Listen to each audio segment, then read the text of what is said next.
There has never been so much technology, so much information, and so many promises of progress.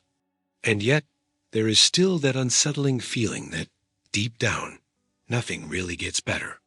Governments change, machines advance, markets grow, but humans suffering inequality, existential emptiness, and the crisis of meaning keep coming back in new forms.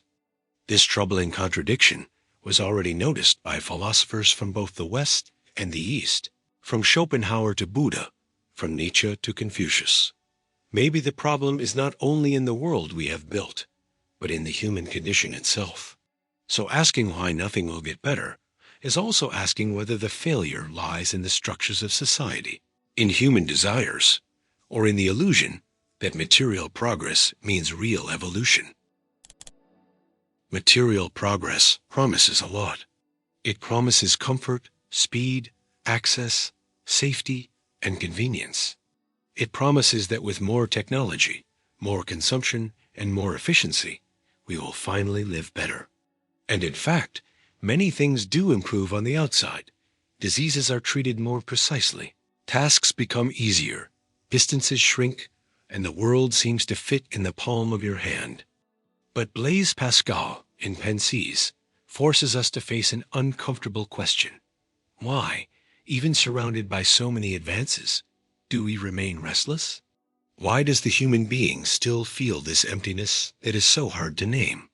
Pascal noticed something deeply relevant, even though he wrote in the 17th century.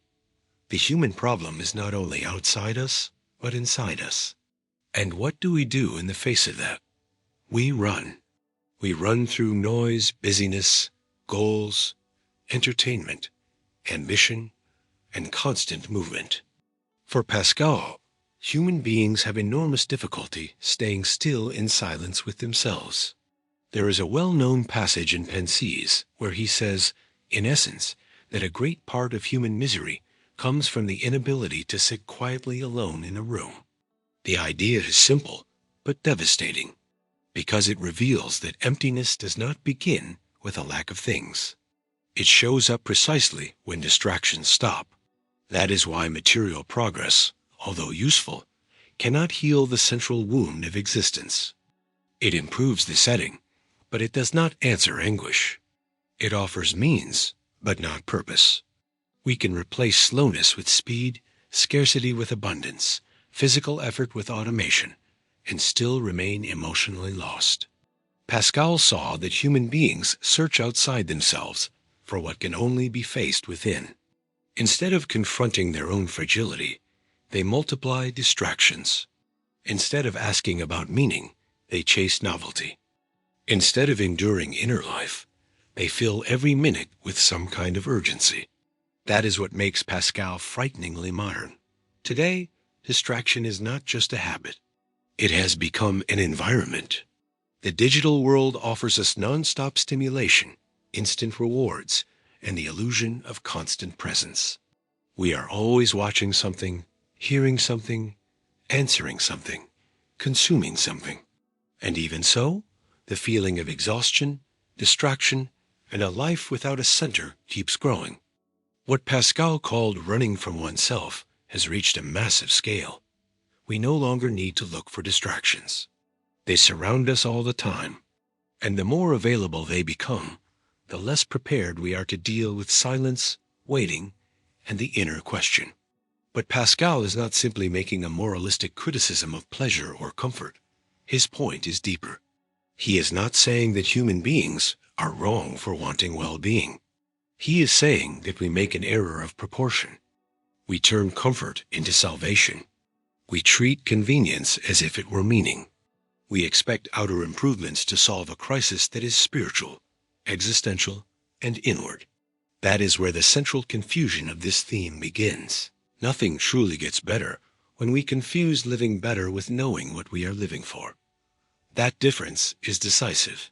A person can have access to more resources than any previous generation and still experience deep inner abandonment. They can be surrounded by options and still have no direction. They can have freedom of choice, mobility, information, and leisure, and still not know who they are.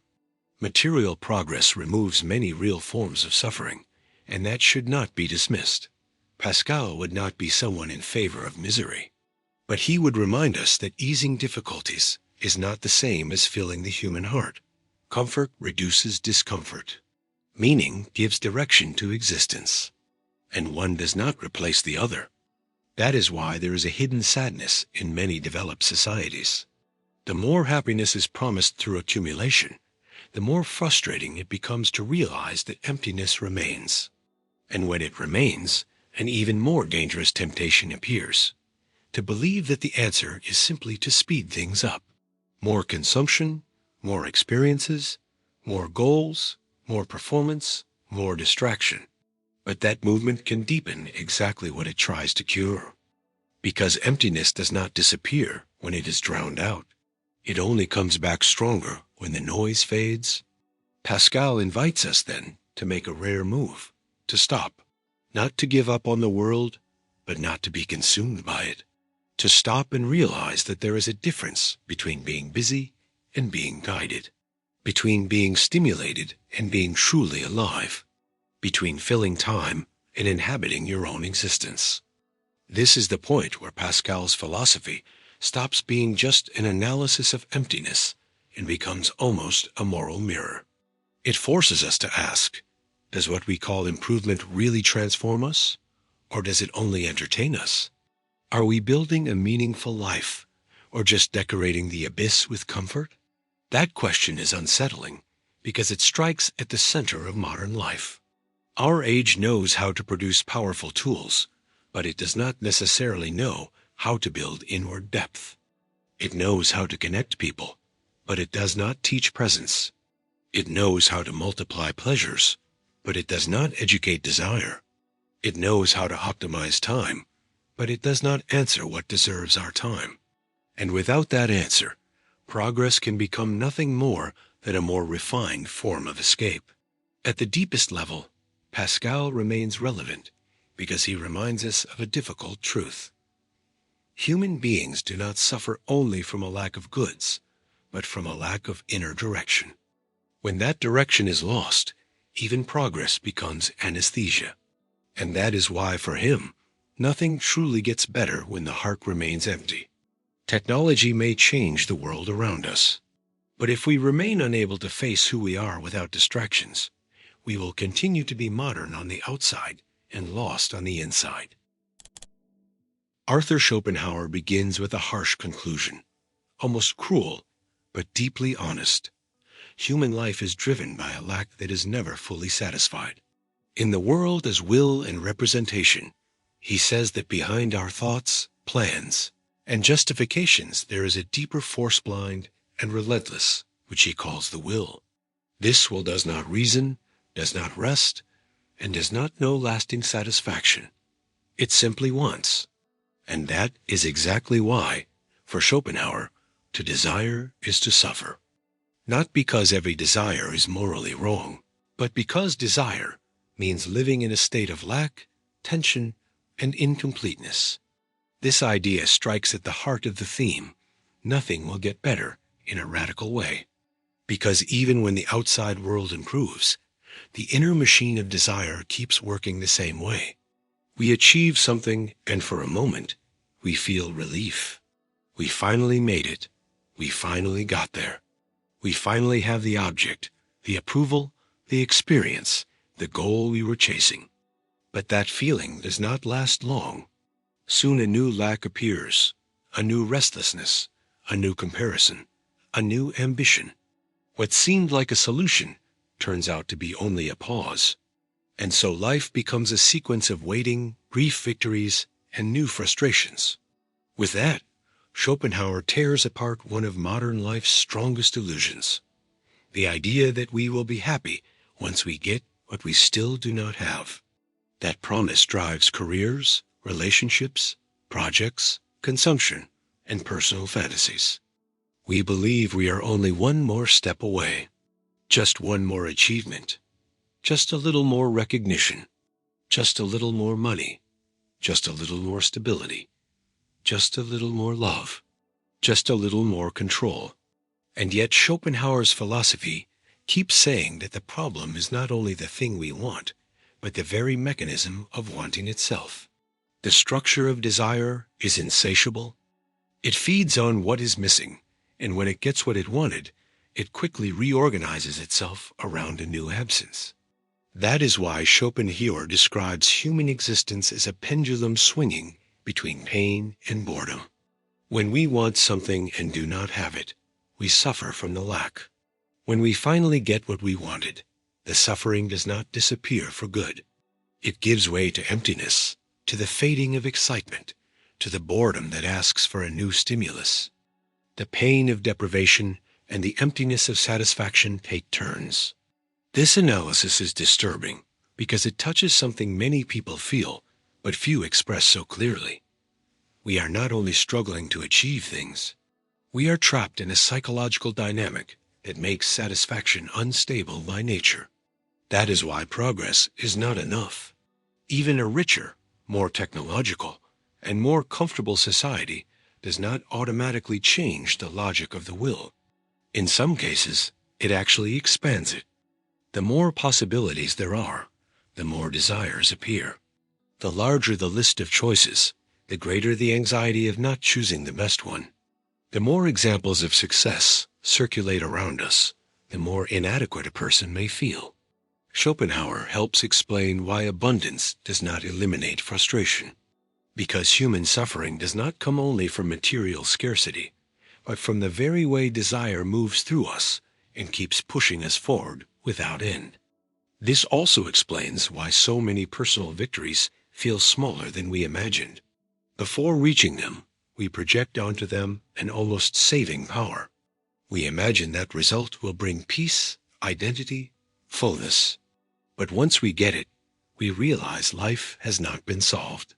We are still ourselves, with our restlessness, fears, comparisons, and inner emptiness. The thing we desired could not carry the symbolic weight we placed on it. And then the mind shifts toward another target. Hope changes its shape, but dissatisfaction remains. In that sense, nothing will truly get better, because we keep expecting the next fulfilled desire to do what none of the others ever did, end our sense of lack. Schopenhauer is not just saying that we want too much. He is saying something deeper, that the human being, as an expression of the will, is structurally driven by an impulse that prevents full rest. This takes away the glamour of easy happiness. Life stops looking like a straight line toward fulfillment and starts to look like a field of permanent tension. This view is dark, no doubt, but it has rare philosophical force, because it breaks with the naive idea that, when I achieve this one thing, everything will finally fall into place. For Schopenhauer, that everything never fully falls into place because the will itself prevents final stillness. At the same time, this philosophy does not have to be read only as condemnation. It can also be received as unmasking. There is a certain freeing clarity in realizing that many of our sufferings are made worse by the belief that total satisfaction is just ahead. When that belief weakens, maybe a more sober relationship with desire can begin. Less illusion, less desperation, less messianic expectation placed on every achievement. Instead of imagining that the next step will save our existence, we begin to look at desire with more critical distance. Schopenhauer finds in art, aesthetic contemplation, compassion, and forms of self-denial moments when the tyranny of the will is suspended. These are rare moments in which we stop wanting compulsively and simply contemplate, feel, or understand. In those moments, life does not disappear, but the pressure of desire weakens.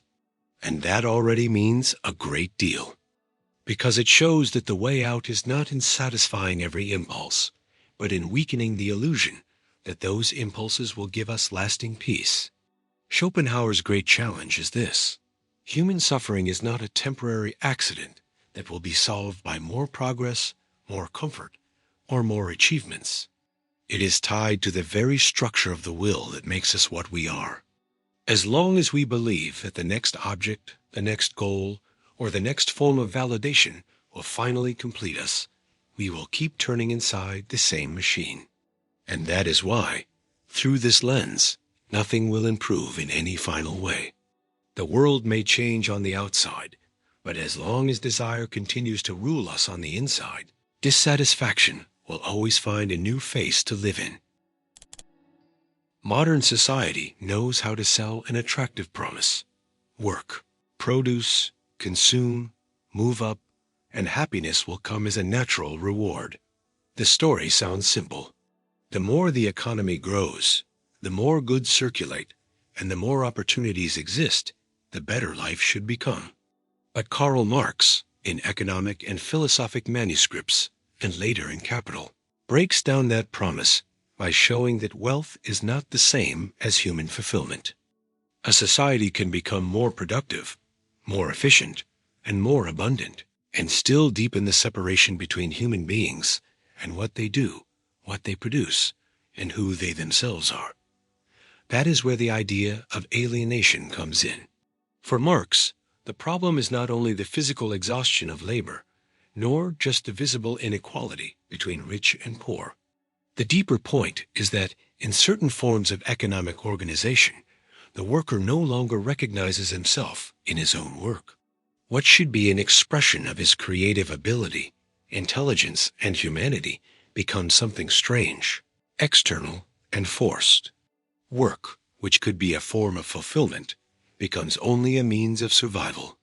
A person no longer works because they see meaning in it, but because they need to sell their labor in order to keep existing. Because of that, the act of producing no longer affirms life. It wears it down. This is a powerful criticism because it goes beyond the idea of material poverty.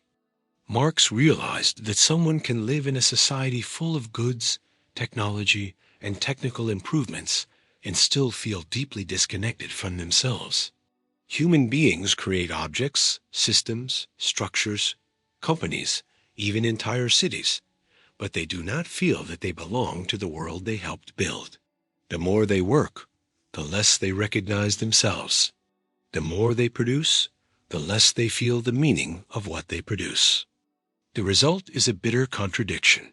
Society gets richer, but the individual may become poorer in a human sense. In economic and philosophic manuscripts, Marx describes several dimensions of this alienation. The first is alienation from the product of labor. What the worker creates does not truly belong to them. It stands before them as something foreign. The object they produce leaves their hands and enters a market logic they do not control. Instead of seeing their own creativity in the product, they see something that moves away from them and may even return as a hostile power. The second is alienation in the act of working itself.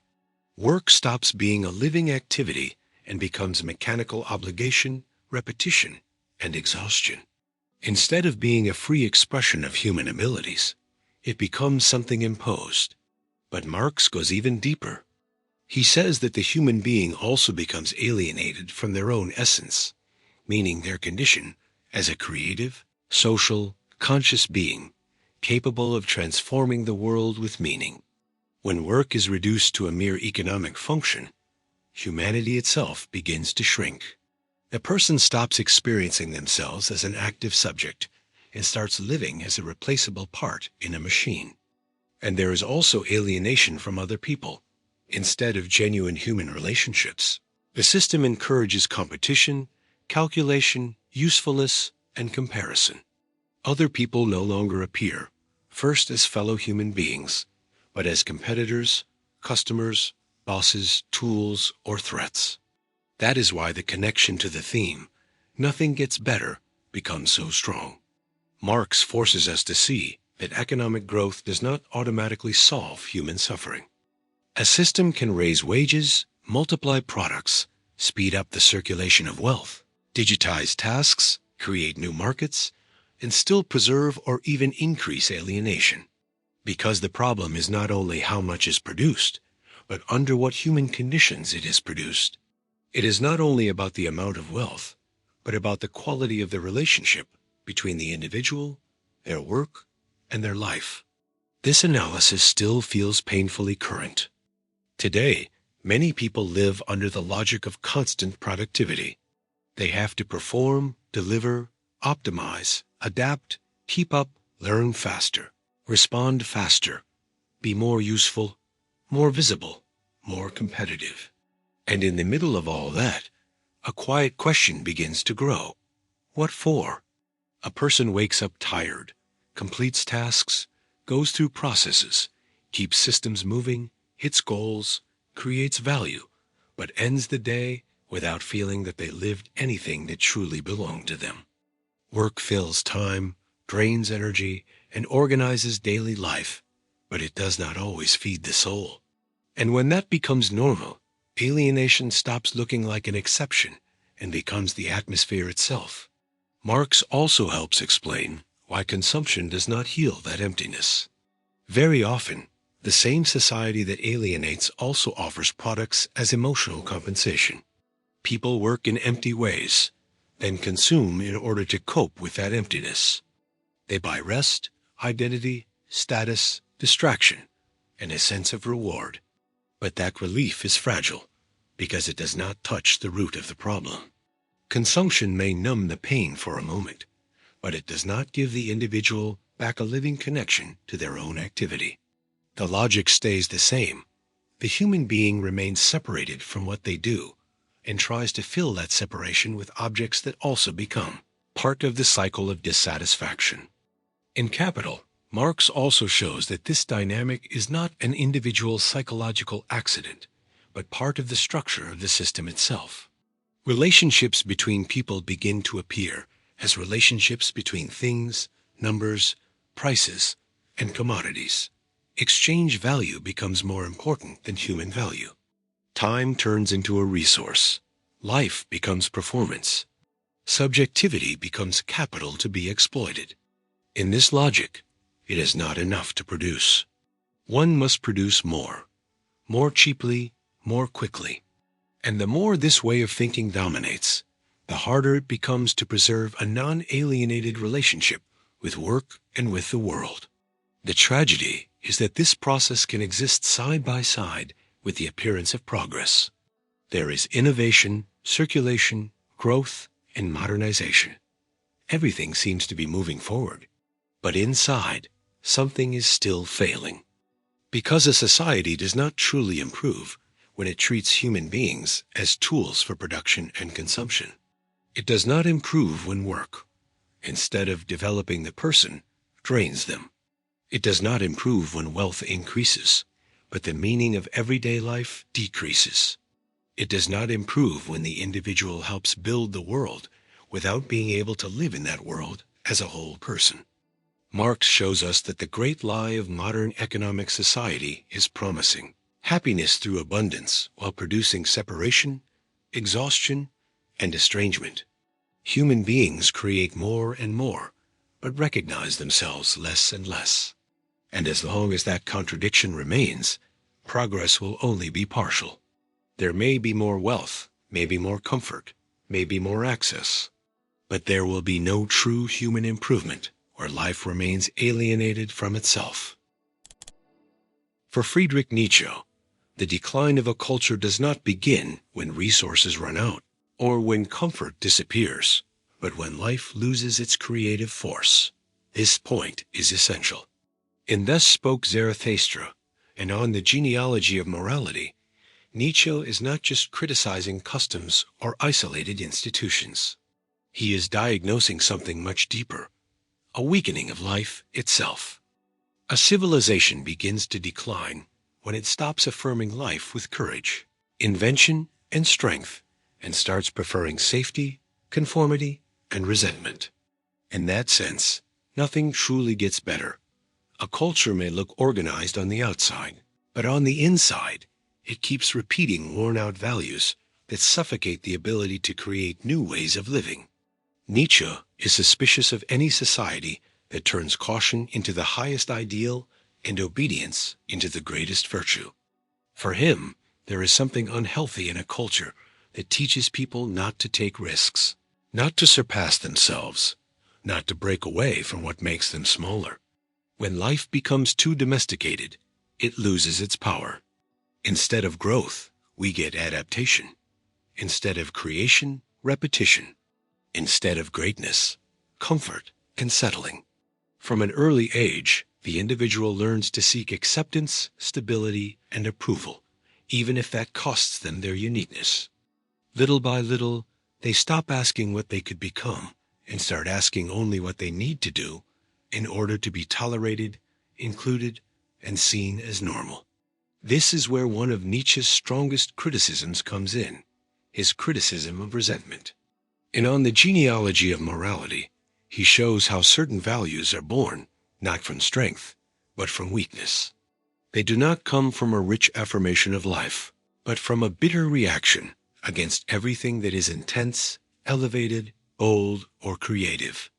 The resentful person does not create new values out of their own power. They lower whatever challenges them. Instead of lifting themselves up, they try to bring others down. Instead of transforming their condition, they turn their powerlessness into a moral position. As a result, culture begins to reward comfortable mediocrity and grow suspicious of everything that goes beyond, invents, or breaks limits. This analysis is central to the theme of nothing gets better. For Nietzsche, a society does not get worse only when there is economic crisis or political conflict. It gets worse when it loses the courage to create higher values. It gets worse when it confuses peace with apathy, humility with weakness, and morality with the denial of life. There may be order, stability, technical progress, and even intellectual refinement. But if the culture is trapped in tired values, it will remain spiritually decadent. Nothing gets better because the new is prevented from being born by a civilization that no longer knows how to affirm life without guilt. And thus spoke Zarathustra. Nietzsche dramatizes this situation with the image of the last man. This figure represents the human being who has given up on greatness. He no longer wants danger, depth, or transformation. He only wants comfort, predictability, and enough well-being not to be bothered. He avoids extremes, avoids pain, avoids the abyss. Everything in him is moderation without greatness. He may live a long time, but he lives small. This figure is frightening precisely because he seems civilized.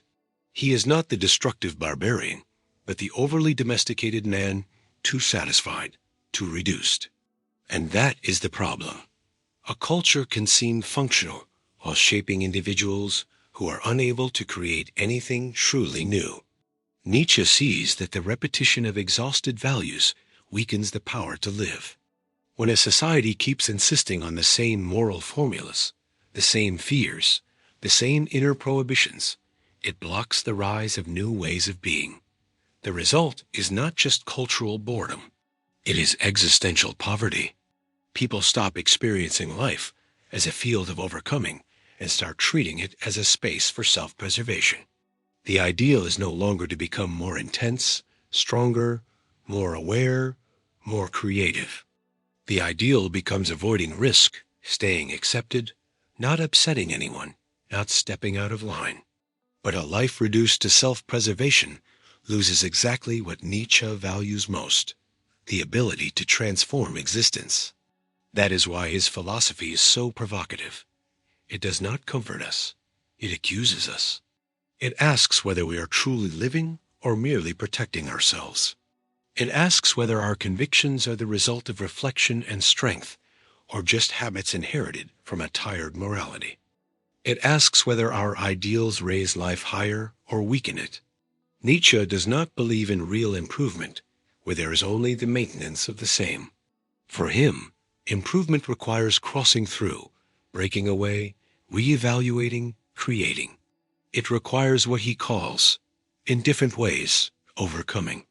Not a shallow kind of overcoming, like empty motivational talk, but a deep transformation in which the individual stops being ruled by fear, guilt, and the need for approval. This criticism is still deeply relevant today. We live in a time that values performance, but not always creation, visibility, but not always greatness, opinion, but not always thought. Many people are trained to function, but not to flourish. They learn to compete, to sell themselves, to fit in, to manage their image. And yet, all of this can exist alongside enormous inner poverty. Life becomes full of tasks, goals, and routines, but without creative force. And when that force grows weak, culture enters a kind of deep exhaustion. Everything keeps moving, but almost nothing is truly being born. Nietzsche also warns us about another danger, turning suffering into an excuse for paralysis. For him, suffering is not necessarily a sign of failure. Many times it is part of the formation of something greater. The problem is when pain turns into resentment, and resentment turns into a system of values. Then the wound stops being a chance for growth and becomes a reason to deny life. Instead of using difficulty as material for transformation, culture uses it to glorify powerlessness. And a society that glorifies powerlessness will hardly produce strong individuals in Nietzsche's sense. Strong not because they dominate others, but because they are able to create themselves. Nietzsche shows that decline is not just a fall. It is the exhaustion of the ability to affirm. A decadent culture is one that still functions, but no longer inspires. It still repeats rules, but no longer produces greatness. It still speaks of good and evil, but it has forgotten how to judge life based on its power. And that is why nothing truly gets better when we remain trapped in values born from fear, comfort, and resentment. Without creative force, progress becomes routine. Without overcoming, order becomes stagnation. Without the courage to create new values, life goes on existing, but it becomes less and less alive. Albert Camus begins with a wound that no social reform can ever fully heal: the gap between the human desire for meaning and the silence of the world. In the myth of Sisyphus, he expresses this through the idea of the absurd. The absurd is not found only in the world, nor only in man, but in the clash between the two. On one side, there is human consciousness, which asks questions, looks for coherence, wants justification, wants a reason to keep going. On the other side, there is a universe that does not answer, a universe that is indifferent, without guarantees, without visible purpose, without any promise that our pain, effort, and hope already have a meaning. That is why, for Camus, the central problem of existence is not solved simply through better institutions, more wealth, or political reform. Those changes may ease real suffering, and that matters, but they do not eliminate the deeper question. What do we do with life when the world does not offer a ready-made meaning? That is Camus' unsettling power. He does not deny that there are historical injustices, social inequalities, or forms of oppression that must be fought. But he insists that even a reformed society, more stable and less brutal, would not erase the absurd condition of existence. There would still be death. There would still be loss. There would still be the strangeness of being alive without fully knowing why.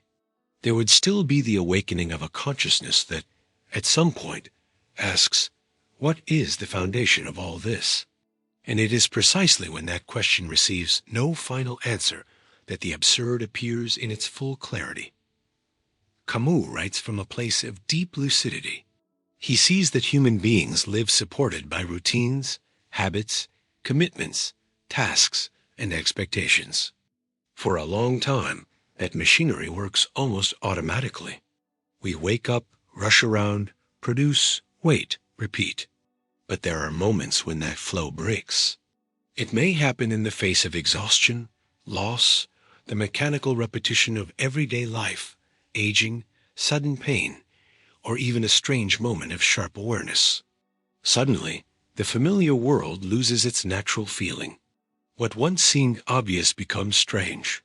Routine no longer holds itself up, and the question of meaning rises with force.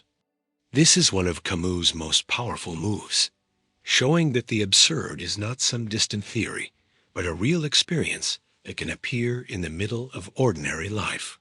That is why nothing gets better in any final way, Because the central problem is not only the bad organization of society, but the very condition of a conscious being thrown into an indifferent world. Even when circumstances improve, the question remains. Human beings still want clarity where they find opacity. They still long for permanence in a world marked by finiteness. They still seek unity in a fragmented reality. They still want complete justice in an existence where chance holds enormous power. Camus sees this not as a personal flaw, but as the structure of the human drama. And yet, his philosophy is not pure despair. That is crucial. Camus does not conclude that because the world offers no ultimate meaning, life loses all value. On the contrary, he rejects both the religious escape that promises an easy transcendent answer and the nihilistic surrender that says everything is useless. Instead of those exits, he proposes lucidity, to recognize the absurd without lying to yourself, to remain aware of the lack of absolute foundation and still go on living. This point makes his thought much more than ordinary pessimism.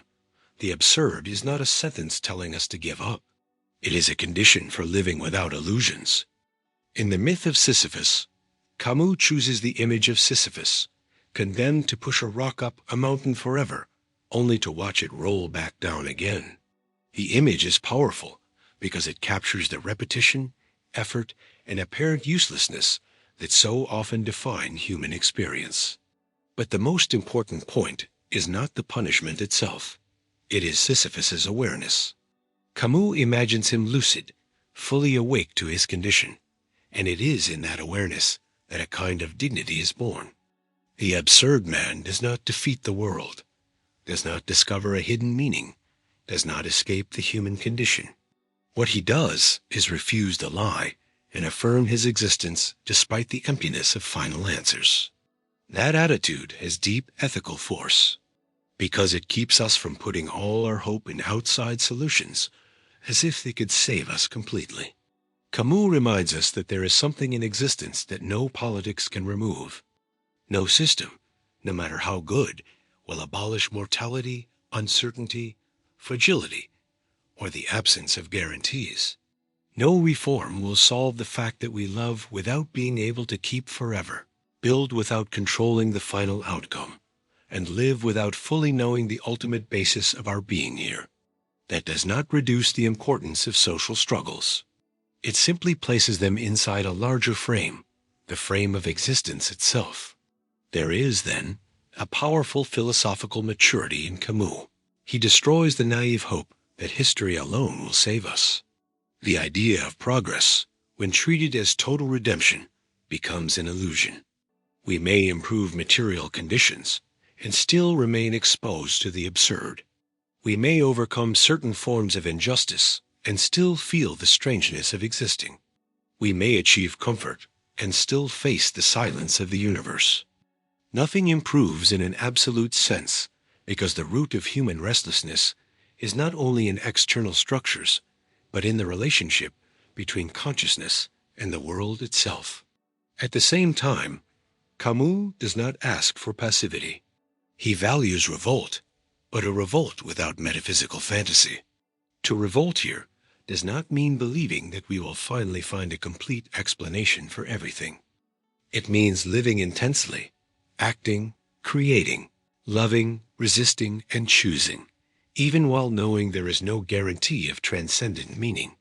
Human greatness, for him, lies exactly there, in refusing to bow either to despair or to illusion, to live without appeal, without easy comfort, and still with full presence. Camus forces us to let go of the belief that life will ever be fully solved. That may be his most honest blow against modern promises. Human beings want a final answer, but the world offers experience, limits, and silence. We want lasting stability, but we find finiteness. We want universal meaning, but we have to build local, temporary, lived meaning. And that is why the absurd does not disappear through reform. The world may change, structures may improve, and circumstances may become less cruel. Even so, the essential question will still remain. And maybe real courage is not in waiting for that question to disappear, but in learning to live with it without being destroyed from the inside. Max Weber noticed something that still feels deeply true today. Modernity does not move forward only by bringing comfort, order, and efficiency. It also creates more and more sophisticated forms of captivity. In The Protestant Ethic and the Spirit of Capitalism, his analysis shows how the rationalization of modern life organized the world in an impressive way, making work more disciplined, institutions more predictable, and social life more manageable. But this progress comes at a cost. The same process that produces stability, productivity, and control can also reduce the human being to a functional part inside systems they no longer control. This is where the famous image of the iron cage appears, a rational order that, instead of fully freeing the individual, can lock them inside rules, demands, and routines that suffocate their inner autonomy. The strength of Weber's criticism is that he avoids oversimplifying things. He does not say that modernity is only bad, nor does he dismiss the real gains of rational organization. Because of it, we get more efficient bureaucracies, more stable administrations, more productive economies, more precise methods, and a social life that depends less on improvisation. The problem is that, over time, this rationality stops being just a tool and starts defining the very horizon of existence. What was once a means becomes an end. Efficiency becomes the highest value. Calculation begins to organize not only factories and offices, but also time, emotions, desires, and the way a person sees themselves. That is why the connection to the theme, "Nothing gets better," is so strong. Weber helps us see that a society can become more functional without becoming more free. It can operate better, produce more, predict more, control more, and still weaken the human experience of autonomy. Technical improvement does not mean existential improvement. A more organized life is not necessarily a more alive life. When everything starts being measured by output, usefulness, performance, and conformity, the human being risks losing something essential, the ability to live their own existence as more than just a function. In Weber's analysis, this process has deep historical roots. In The Protestant Ethic and the Spirit of Capitalism, he shows how certain forms of religious asceticism helped shape an ethic of disciplined, methodical, continuous work. But over time, what once had spiritual meaning became secularized. The discipline remained, but the foundation changed. Work stopped being only a religious calling and became a permanent social obligation. The logic of productivity continued, even after the original transcendent meaning disappeared. The result is that modern individuals inherited the discipline, the pressure, and the organization, but did not always inherit a deeper reason that could justify all of it. This is one of Weber's strongest insights. We live inside highly rational structures, but we do not always know why we live this way. The machine keeps running, demanding efficiency, punctuality, adaptation, competence, and results. But the deeper meaning becomes blurry. Rationalization does organize life, yes, but it also empties life when everything starts being treated as nothing more than procedure. The person follows schedules, meets goals, obeys protocols, manages tasks, optimizes time, but may end the day with the feeling that they existed only as an operator. Everything worked, but something human was left behind. The iron cage names exactly this kind of impersonal imprisonment. It is not a visible tyranny with obvious chains. It is a more subtle, and maybe more powerful, kind of domination. The domination of rational systems that shape life from the inside out. The modern individual is often not forced by a concrete master, but by diffuse demands that seem natural and unavoidable. They have to be productive, useful, competitive, manageable. They have to fit into institutions, metrics, standards, reasons, reports, and deadlines. Little by little, they begin to look at themselves through the eyes of the system. They no longer ask only who they are or what they want, but how much they produce, how much they are worth, how much they deliver, how efficient they can be. This process becomes even stronger in societies that take pride in their progress. The more rationalization advances, the more life is surrounded by procedures. There are apps to measure steps, sleep, productivity, mood, attention, and performance. There are methods to organize time, manage emotions, maximize focus, and speed up results. Everything can be monitored, adjusted, and corrected.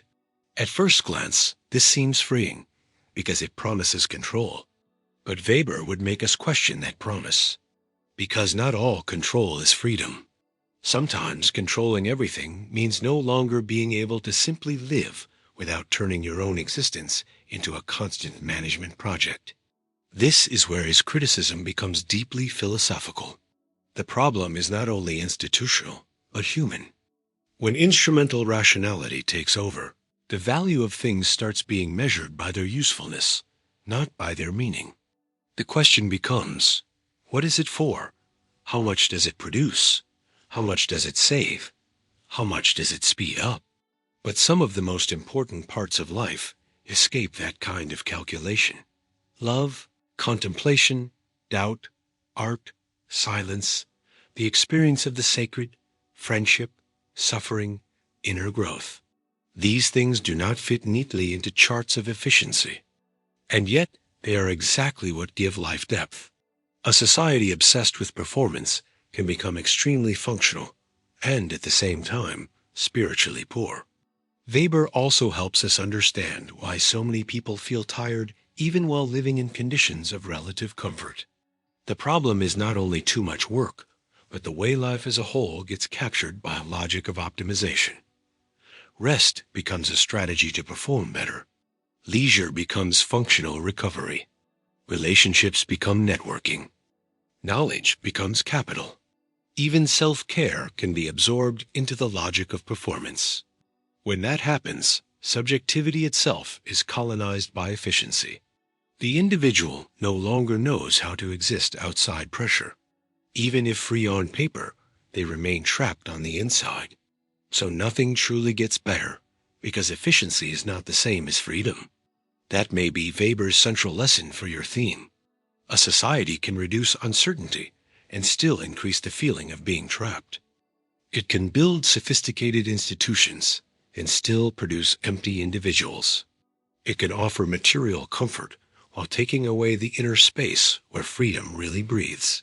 Freedom is not only having systems that work around us, it is also not being completely absorbed by them. It is preserving the ability to judge, choose, create meaning, and not be reduced to a mere operator of the dominant logic. Weber reveals one of modernity's most important contradictions. The more we technically dominate the world, the more we may lose control over the shape of our own lives. Rationalization, which was supposed to serve the human being, risks becoming the unavoidable environment of human life.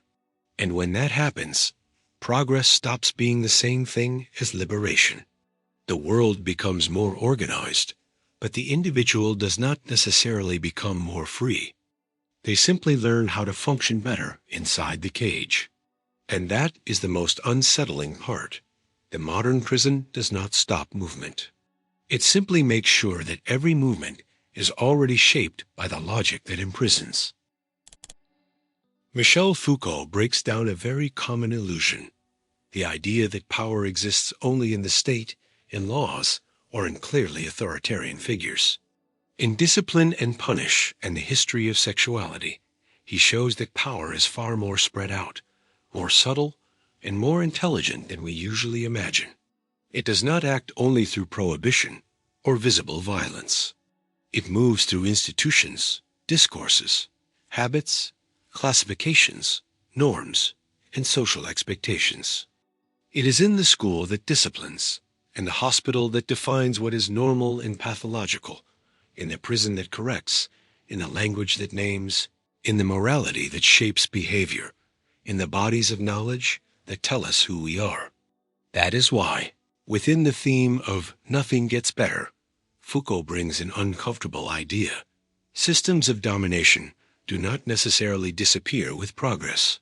Many times, they simply become more subtle. That is the strength of his analysis. He does not think of power only as something that represses from the top down. For Foucault, power also produces. It produces behaviors, identities, habits, and ways of seeing oneself. It produces obedient bodies, compliant subjects, ways of speaking, desiring, and watching oneself. This completely changes how we understand modern society. The problem is no longer only knowing who is in charge, but understanding how we are shaped to fit what is expected of us. Power does not always need to appear as open censorship. Sometimes it works more effectively when it leads us to cooperate with it without even noticing. In Discipline and Punish, Foucault describes the shift from older forms of punishment, based on public torture and spectacular punishment, to modern forms of discipline. Brutal punishment does not disappear simply out of kindness, but because a more refined social technology develops. Instead of punishing the body in a visible way, society starts organizing time, space, gestures, and behavior. Schools, barracks, factories, hospitals, and prisons begin to function as places of observation, classification, and correction. Each individual is trained, measured, compared, and evaluated. The goal is no longer only to punish those who disobey, but to produce useful, predictable, and controllable people. This change is crucial for understanding why nothing gets better in any simple way. Modern domination may seem more civilized, and in many ways it does leave behind some open brutalities, but that does not mean it becomes weaker. Very often, it simply goes deeper. Power stops acting only through big displays of force and begins shaping everyday life. It enters schedules, grades, diagnoses, medical records, statistics, exams, and performance standards. A person does not need to be in chains to be deeply conditioned. It is enough for them to live surrounded by systems that constantly push them to adjust themselves. One of Foucault's strongest images is panopticism, inspired by the model of the panopticon, a structure designed to allow constant surveillance. The most important point of this image is not the existence of a real guard watching all the time, but the fact that the individual, believing they might be watched, internalizes the surveillance. They begin to behave as if they are always visible. This is where Foucault's analysis becomes especially relevant today, because the most efficient kind of control is not the kind that needs to step in all the time, but the kind that makes people correct themselves, examine themselves, and police themselves. This applies not only to classic institutions, but to social life as a whole. People learn from an early age how they are supposed to behave, speak, desire, present themselves, produce, love, look healthy, look normal, and look appropriate.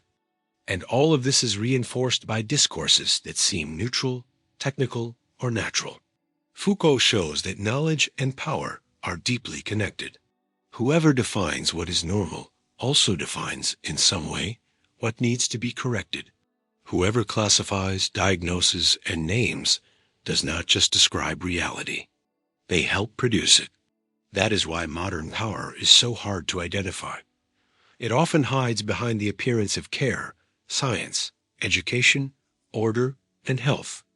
In the history of sexuality, Foucault deepens this criticism by showing that power does not act only by silencing desire, but also by speaking about it, organizing it, labeling it, and managing it. Instead of thinking of sexuality only as something repressed, he investigates how it was turned into an object of constant discussion. Doctors, teachers, moral authorities, lawyers, psychologists, religious institutions, and families began to examine, interpret, and frame people's intimate lives. The result is that even what seems most personal becomes shaped by norms. The subject believes they are simply expressing themselves, but many times they are already speaking about themselves through categories created by networks of power. That makes Foucault's argument especially disturbing for the theme of your script, because it forces us to see that modernity does not necessarily eliminate domination. It redistributes it. It replaces part of direct coercion with more refined systems of normalization. Instead of only forbidding, it guides. Instead of only punishing, it shapes. Instead of only imposing silence, it produces discourses that frame human experience. Nothing fully gets better because power learns, adapts, and changes its language.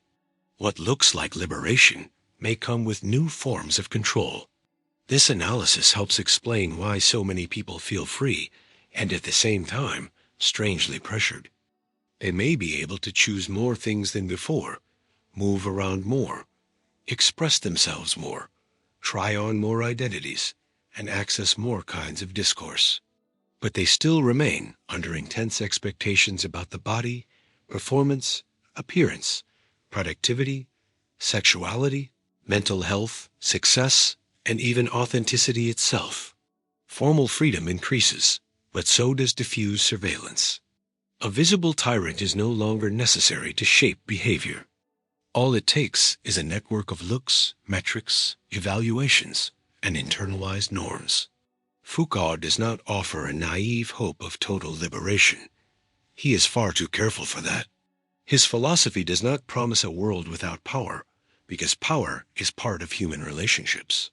What he does instead is make us more aware of the forms power takes. And that awareness is already deeply transformative. Because once we recognize that we are being shaped by subtle mechanisms, we stop believing so easily in the story that society is automatically becoming more free, more just, and less oppressive. The Foucauldian lesson is hard, but necessary. Power does not disappear. It becomes more refined. Domination does not need to shout in order to keep existing. It can smile, educate, care, diagnose, guide, and normalize. And that is exactly why nothing gets better in any simple way. The systems of control become less visible, but often more penetrating. They enter the body, habits, language, and even the way each person learns to look at themselves. Progress, then, is not the end of power.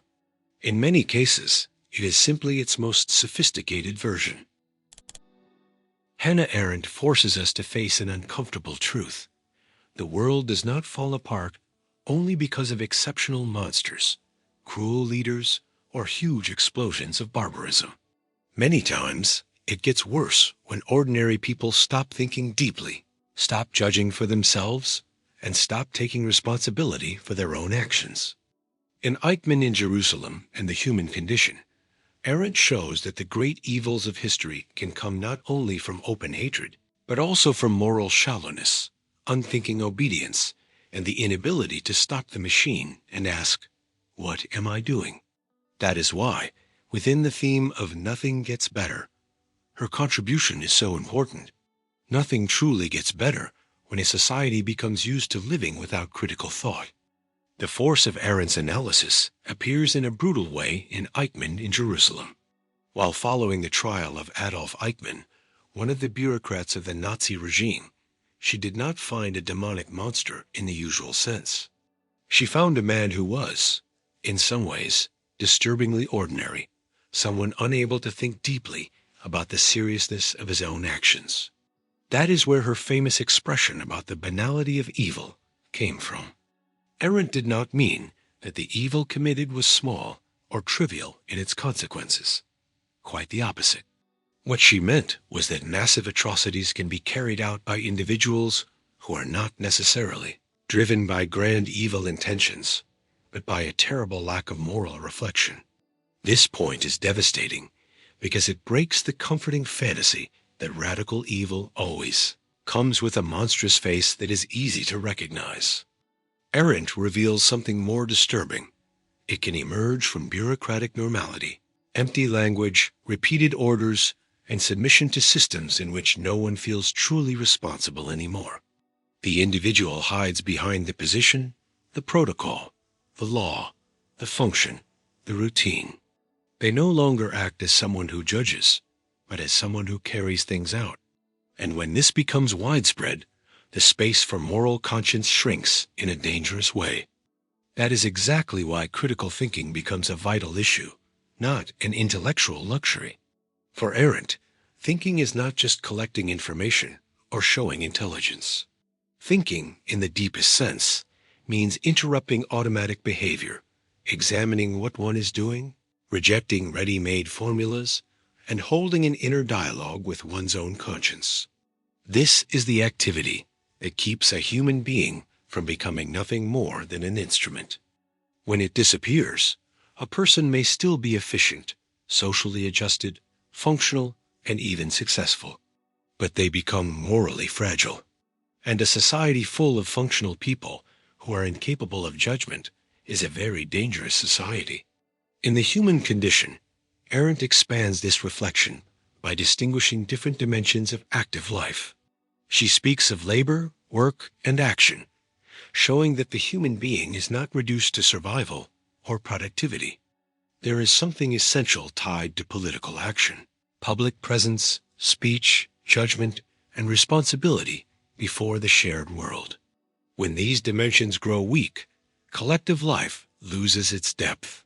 People remain busy, keep producing, keep managing their own lives, but they no longer sustain a living public space where it is possible to think, deliberate, and take responsibility for the world they share. That is why the connection to the theme, "Nothing gets better," is so strong. A society can advance technologically, expand comfort, multiply information, and still grow worse morally. It can look modern, connected, and sophisticated while becoming spiritually poorer. Because information is not the same as thought. Instant opinion is not the same as judgment. Automatic reaction is not the same as responsibility. The disappearance of critical thinking does not produce only ignorance. It produces moral shallowness. And that moral shallowness is one of the most dangerous conditions for the growth of evil. Arendt sees that evil becomes more likely when people stop examining the consequences of what they do, when they accept ready-made phrases instead of reflection, when they repeat ideas without testing whether they are true, when they obey without measuring the dignity of what they are carrying out, when they replace conscience with conformity. This is a deeply relevant lesson today. The problem is not only extreme ideologies or obvious oppressive systems, but how easily human beings can get used to not thinking. The normalization of shallowness begins when reflection gives way to automatic behavior, and automatic behavior starts to seem enough for life. There is something even more serious in Arendt's criticism. She shows that the inability to think is not simply a lack of intelligence. Many times, it exists side by side with technical competence, formal education, and organizational skill. A person can be highly efficient and at the same time morally empty. They can master procedures and still fail to judge. They can know how to operate inside a system without ever asking whether that system deserves obedience. This separation between efficiency and conscience is one of the most dangerous marks of modern life. The world does not get worse only when there are not enough capable people, but when there are too many capable people who can do things without asking why. That is why Arendt places so much value on judgment. To judge is not simply to apply a ready-made rule. It is to place oneself before a concrete situation, think for oneself, consider the other person, and weigh what is truly at stake. Judgment requires inner presence. It requires that the individual not hand over their conscience completely to the group, the party, the institution, or the crowd. And this is difficult because real thinking often isolates, disturbs, and demands courage. Moral shallowness, by contrast, is comfortable. It allows people to go with the flow, speak the way everyone speaks, repeat what is already accepted, and avoid the burden of personal responsibility. In this sense, Arendt warns us about a quiet form of decline. The world gets worse when the ability to think is slowly worn down without much noise. It gets worse when public debate becomes shallow, when judgment is replaced by slogans, when responsibility is dissolved into impersonal structures. It gets worse when no one wants to be the author of anything, only an operator. And this process can happen in societies that seem stable, educated, and civilized. That is what makes her philosophy so unsettling. It shows that moral collapse does not necessarily begin in chaos, but can grow from within normal life. Hannah Arendt teaches us that nothing truly gets better where conscience falls asleep. External progress does not make up for the loss of the ability to think. A society does not become better just because it is richer, more efficient, or more technological. It becomes better when it forms individuals who are able to stop the machine, judge for themselves, and take responsibility for the world they help build. Without that, collective life becomes vulnerable to the banality of evil. And then shallowness stops being only a cultural flaw and becomes a historical danger. Because when thinking becomes rare, obedience becomes easy. And when obedience becomes too easy, the world starts getting worse before almost anyone notices it in time. Jean-Paul Sartre begins with an idea that is as freeing as it is uncomfortable. Human beings are condemned to be free. In being and nothingness, this means that we are not born with a ready-made essence that permanently defines who we are. We shape ourselves through choices, actions, refusals, and commitments. But because that freedom is such a burden, many people try to escape from it. Instead of accepting that they take part in building their own lives, they prefer to hide behind roles, excuses, circumstances, and fixed identities. This is what Sartre calls bad faith, a form of self-deception in which we pretend we have no choice in order to avoid the anxiety of being responsible for what we do. This analysis touches the center of the theme, nothing gets better, in a very direct way. Because for Sartre, it is not enough to want change in the world, criticize society, or complain about your situation. As long as the individual keeps running from their own freedom, they will also keep pushing outward what partly belongs to them. We want life to change, relationships to change, society to change, meaning to appear, but often without facing the hardest part, recognizing our active role in maintaining what traps us.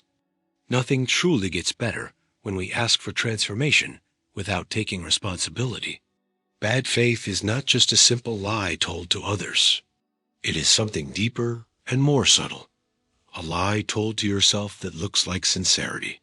On some level, the person knows they are free, but tries to convince themselves that they are only a thing determined by functions, circumstances, or labels. Sartre gives famous examples of this, like the waiter who behaves as if he is nothing but a waiter, reduced entirely to that role, or the person who hides behind a social position so they do not have to recognize the freedom that still runs through them. The problem is not having a role in social life. The problem is identifying with it completely, as if that erased openness, responsibility, and the possibility of choice. This idea is uncomfortable because it tears apart many of our everyday justifications. How often does someone say, "That's just how I am," as if that settles the issue? How often does a person claim they had no choice, when in reality they had difficult, costly, risky choices, but real choices all the same? How often do we blame only the environment, the past, the system, the family, or fate, as if our freedom had been completely erased? Sartre does not deny the weight of circumstances. He is not saying that we choose everything under ideal conditions. What he says is more demanding. Even within real limits, we remain responsible for how we respond to what happens to us. This is where Sartre's philosophy gains its ethical force. It rejects both comforting determinism and moral innocence. The person living in bad faith wants the benefits of freedom, but not its weight. They want to be seen as unique, respected, recognized, and able to fulfill their desires, but they try to escape responsibility for what they choose or fail to choose. And that creates a kind of life based on appearances. The individual builds an image of themselves, repeats justifications, maintains convenient versions, performs social roles, but does not face the deeper truth. They are involved in what they are. That is why Sartre helps explain why so many changes remain superficial. A person may complain about their job, but still hide behind the idea that there's nothing I can do, even when small choices would still be possible. They may criticize unfair relationships, but keep feeding the same behaviors that sustain them. They may condemn the shallowness of the world, but continue living in a shallow way. They may say they want authenticity, but organize their whole life around other people's approval. That is the drama of bad faith. It allows the person to talk about transformation while acting in ways that protect their escape. In Being and Nothingness, Sartre shows that human consciousness never fully matches itself the way an object does. A human being is not a stone, a closed object, or a finished essence. There is always openness, distance from oneself, possibility. That is exactly what makes us free. But that freedom creates anxiety because it means there are no absolute guarantees and no fully secure identities. We are more responsible than we would like to be. And it is precisely to escape that anxiety that we build appearances. We pretend that we are only our job, our past, our temperament, our function, our trauma, our class, our mask. All of this so we do not have to face the fact that we are still choosing, even when we choose not to choose. This criticism still feels deeply current. We live in a time saturated with images, performances, and personal narratives. People are encouraged to build versions of themselves, manage their appearance, and maintain stable and convincing social characters. This increases the risk of bad faith. Instead of living authentically, many people begin to exist as a curated version of themselves. They become experts at seeming like something, but not necessarily at taking responsibility for who they are. Outer appearance grows stronger, while inner responsibility grows weaker. And the more we depend on appearances, the harder it becomes to face freedom in its raw form, without psychological makeup. Sartre also forces us to rethink the idea of excuses. Bad faith loves excuses because they reduce the burden of choice. But every excessive excuse is an attempt to shrink freedom. That does not mean ignoring real injustice or real inequality. It only means that, for Sartre, human dignity lies in not allowing ourselves to be completely defined by them. Even when the world limits us, responsibility still remains for how we position ourselves in relation to those limits. This is a demanding view, even a hard one, but it is also deeply affirming. It does not treat the human being as a passive victim of existence, but as an agent, even if wounded, even if placed in difficult conditions, even if shaped by them. The connection with the main theme then becomes crystal clear. Nothing gets better because we want change without paying the inner price for it. We want freedom without anxiety. We want authenticity without risk. We want transformation without giving anything up. We want a different life, but without dropping the masks that protect us. The problem for Sartre is that every escape from freedom is also an escape from real change. As long as we keep lying to ourselves about our condition, we will remain trapped in the same moral theater. Sartre leaves us facing a truth that few people like to hear. Life does not improve only when circumstances change, but when we stop hiding behind them. Human beings live through appearances and self-deception precisely because accepting freedom is hard. It requires courage to recognize that not everything is decided, that not every excuse is valid, and that we are, in an important way, the authors of what we become.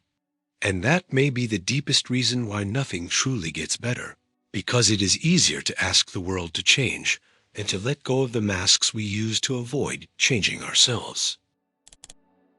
In Dialectic of Enlightenment, Theodor Adorno and Max Horkheimer make one of the harshest and most relevant criticisms of modern life. Culture, instead of setting people free, can also become a tool of conformity. What many people imagine as a space for expression, criticism, and creativity can be absorbed by the logic of the market, repetition, and consumption. This is what they call the culture industry. And the strength of this idea is that it shows the problem is not simply that entertainment is light or popular, but that it can be mass-produced in a way that weakens reflection, standardizes people's sensitivity, and turns even resistance into a product. Within your theme, the conclusion is sharp. Nothing truly gets better when even rebellion can become something to sell. Adorno and Horkheimer's criticism comes from the realization that, in modern societies, culture and the market no longer exist as separate spheres. Art, film, music, TV shows, stories, and lifestyles increasingly enter industrial logic. That means they no longer circulate only as unique creations, but also as products designed to generate attention, profit, and repetition. The audience believes it is choosing freely among many options, but often it is only consuming predictable variations of the same formula. What looks different already arrives packaged, controlled, and managed. The new is allowed as long as it does not truly threaten the structure that sells it. This point is decisive. The culture industry does not work only by forcing content on people in an authoritarian way. It works by seducing them. It offers pleasure, distraction, identification, and a sense of individuality. The consumer feels they are expressing their personality by choosing certain cultural products, certain artists, certain styles, certain positions. But Adorno and Horkheimer are suspicious of that feeling, because behind the appearance of diversity, there is often standardization. The works repeat the same structures, emotions, rhythms, messages, and formats. Cultural consumption starts offering small, superficial differences within a horizon that is already controlled. The individual chooses, but chooses among options shaped by the same logic. That is why nothing gets better in any simple way. Many people believe that wider access to culture would automatically mean more awareness, more autonomy, and more freedom. Adorno and Horkheimer show that it is not that simple. A society can be flooded with images, sounds, information, and stories and still produce passive, distracted, and well-adjusted individuals. A huge supply of culture does not guarantee liberation. Sometimes it only guarantees that attention is always occupied. Instead of awakening thought, industrialized culture can numb it. Instead of provoking, it comforts. Instead of opening cracks in the world, it helps make the world more bearable without truly changing it. Their criticism goes even deeper because it reaches the very idea of rebellion. In a society ruled by market logic, even the rejection of the system can be absorbed by it. Revolt gains an aesthetic, a slogan, a visual identity, a soundtrack, a market niche. Being different becomes a style that can be sold. Being transgressive becomes a brand. Being authentic becomes an ad campaign. Outrage can be turned into the language of consumption, and resistance starts circulating as a desirable product. In that process, what looked like a threat to the system ends up becoming part of its symbolic renewal. Rebellion does not break market logic. It helps keep it alive, now with the appearance of boldness. This insight is especially powerful because it reveals a very sophisticated way of neutralizing criticism. Power no longer needs to openly censor every form of criticism. In many cases, it is enough to absorb it. It is enough to turn it into style, fashion, merchandise, and entertainment. A criticism that could have destabilized something becomes only consumable content. The shock does not last, reflection does not deepen, and the experience is quickly absorbed into the flow of novelty. The audience feels it has taken part in something critical, intense, or alternative, but comes out almost unchanged. The structure remains intact. The system even shows its strength by being able to sell its own image of openness and tolerance.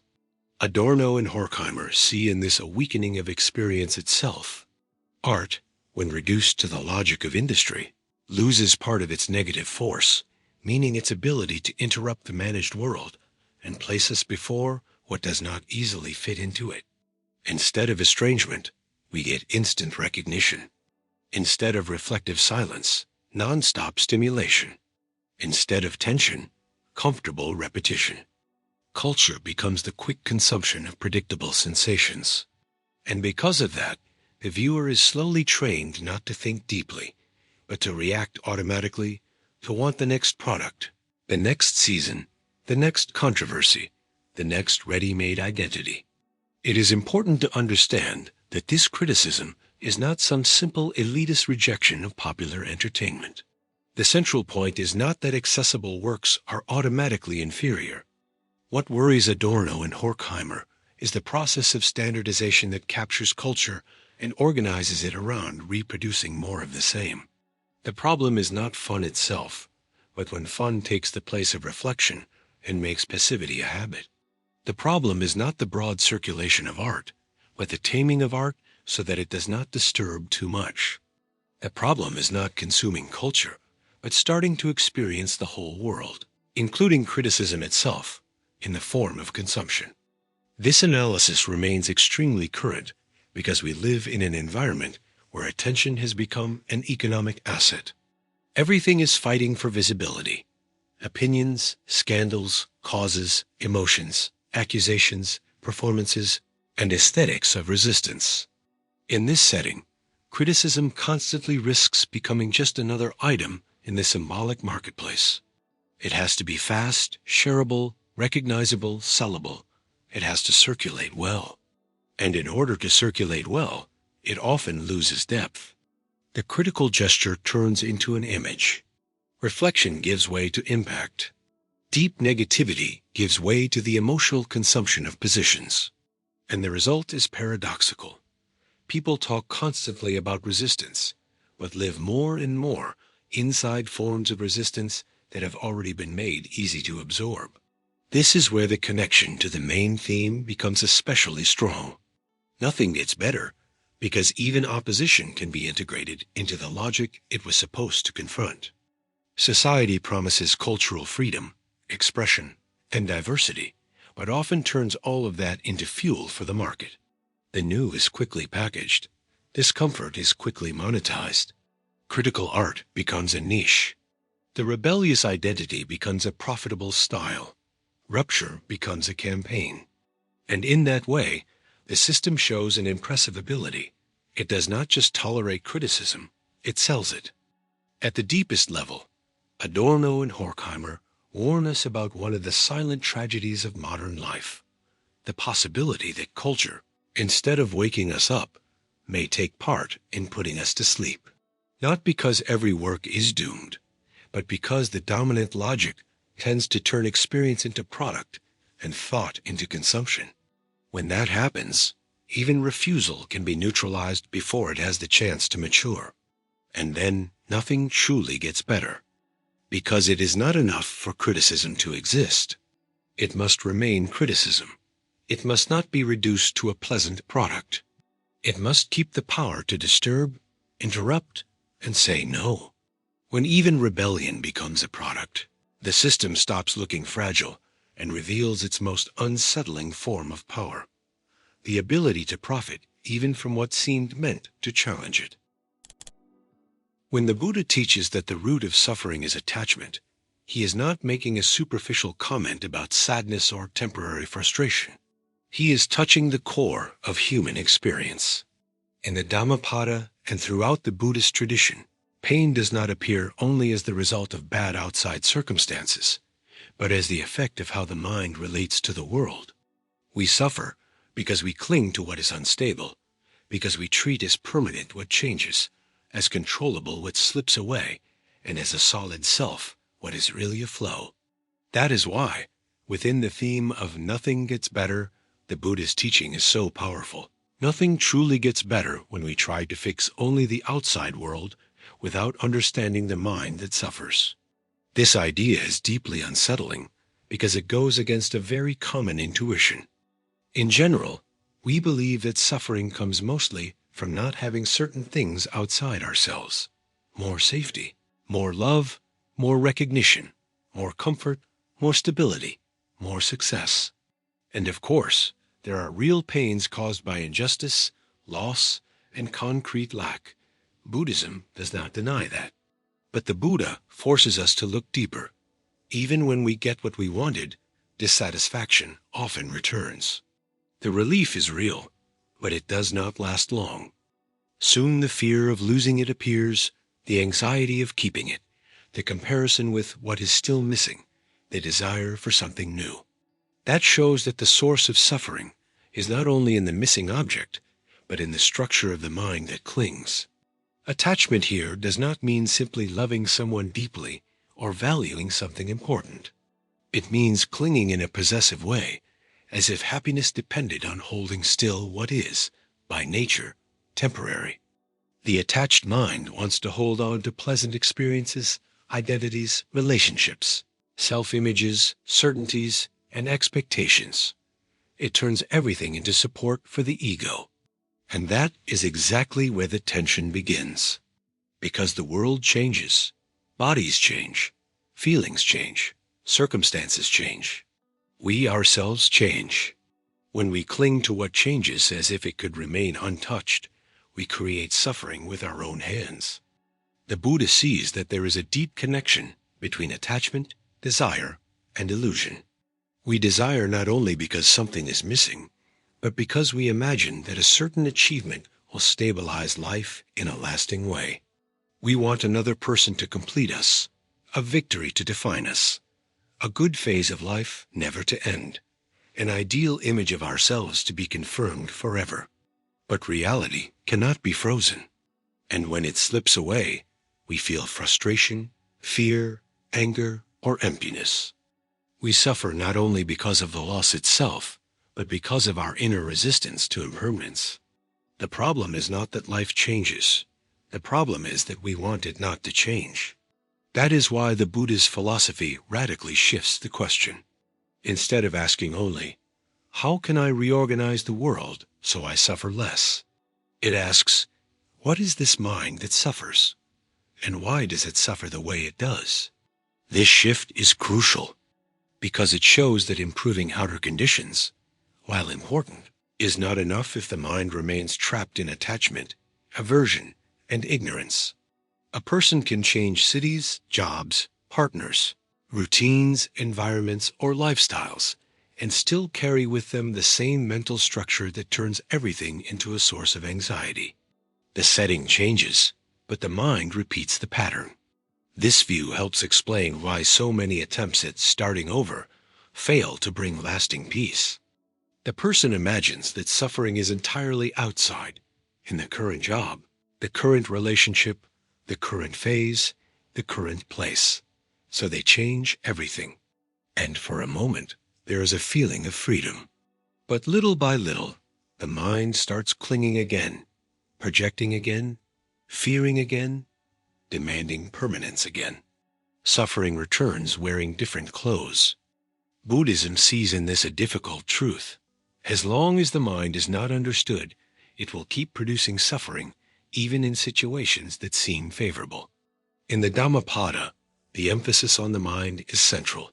The way we perceive, interpret, and respond to the world shapes the quality of our experience. Not because reality is just a personal invention, but because human suffering depends not only on what happens, but also on the relationship we create with what happens. The restless mind intensifies discomfort. The ego-driven mind turns everything into a threat or a form of self-confirmation. The attached mind lives swinging between anxiety and fear of loss. And so the human being tries to fix the outside without, realizing that the most constant source of torment travels within. Another essential point in the Buddha's teaching is attachment to the ego. We suffer not only because we want things, but because we defend a rigid image of who we are. We want to be recognized in a certain way. We want to preserve an identity. We want to appear strong, desirable, admired, right, superior, special. When that image is threatened, we suffer. When it is not confirmed, we suffer. When it takes constant effort to maintain it, we suffer too. The ego becomes an exhausting project of managing our own importance. And the more we become fixed in it, the more fragile we become in the face of life's unavoidable changes. That is why the Buddhist proposal is not simply to abandon the world, but to transform our relationship with it. It is not about cold indifference, nor about passivity in the face of pain. It is about seeing clearly, seeing that everything is impermanent, seeing that trying to fully possess what changes is a source of distress, seeing that uncontrolled desire does not bring peace, only new cycles of lack, seeing that the ego, treated as the absolute center, increases suffering. This clarity does not remove all pain from existence, but it dissolves part of the unnecessary pain created by attachment. So the connection to the main theme becomes very clear. Nothing gets better because we keep trying to fix only the outside of life. We want new structures, new achievements, new guarantees, new rewards, but we rarely examine the mind that turns every gain into a new restlessness. The problem is not only in the world that frustrates us, but in the consciousness that keeps demanding from the world what it cannot give: permanence, total possession, fixed identity, final satisfaction. The Buddha reminds us of a truth that is both hard and freeing. Suffering is not only a problem of circumstances, but of how we cling to them. As long as the mind remains attached to change, to ego, and to desire as if salvation were found in them, dissatisfaction will always find new objects. The world may improve in many ways, but pain will keep being reborn wherever there is attachment. And that is why nothing truly gets better without inner work. Without understanding the mind that suffers, we will keep trying to put out fires outside while carrying inside the spark that keeps lighting them again. In the Tao Te Ching, Laozi offers a quiet but deeply radical criticism of the human urge to control everything. For him, one of the greatest sources of disorder is not only the lack of power, but the excessive desire to dominate. The more we try to force reality to obey our plans, the further we move away from harmony. This is a key insight for the theme, "Nothing Gets Better," because many times what we call progress comes from the idea that everything must be managed, corrected, accelerated, organized, and bent to our will. But Laozi suggests another possibility.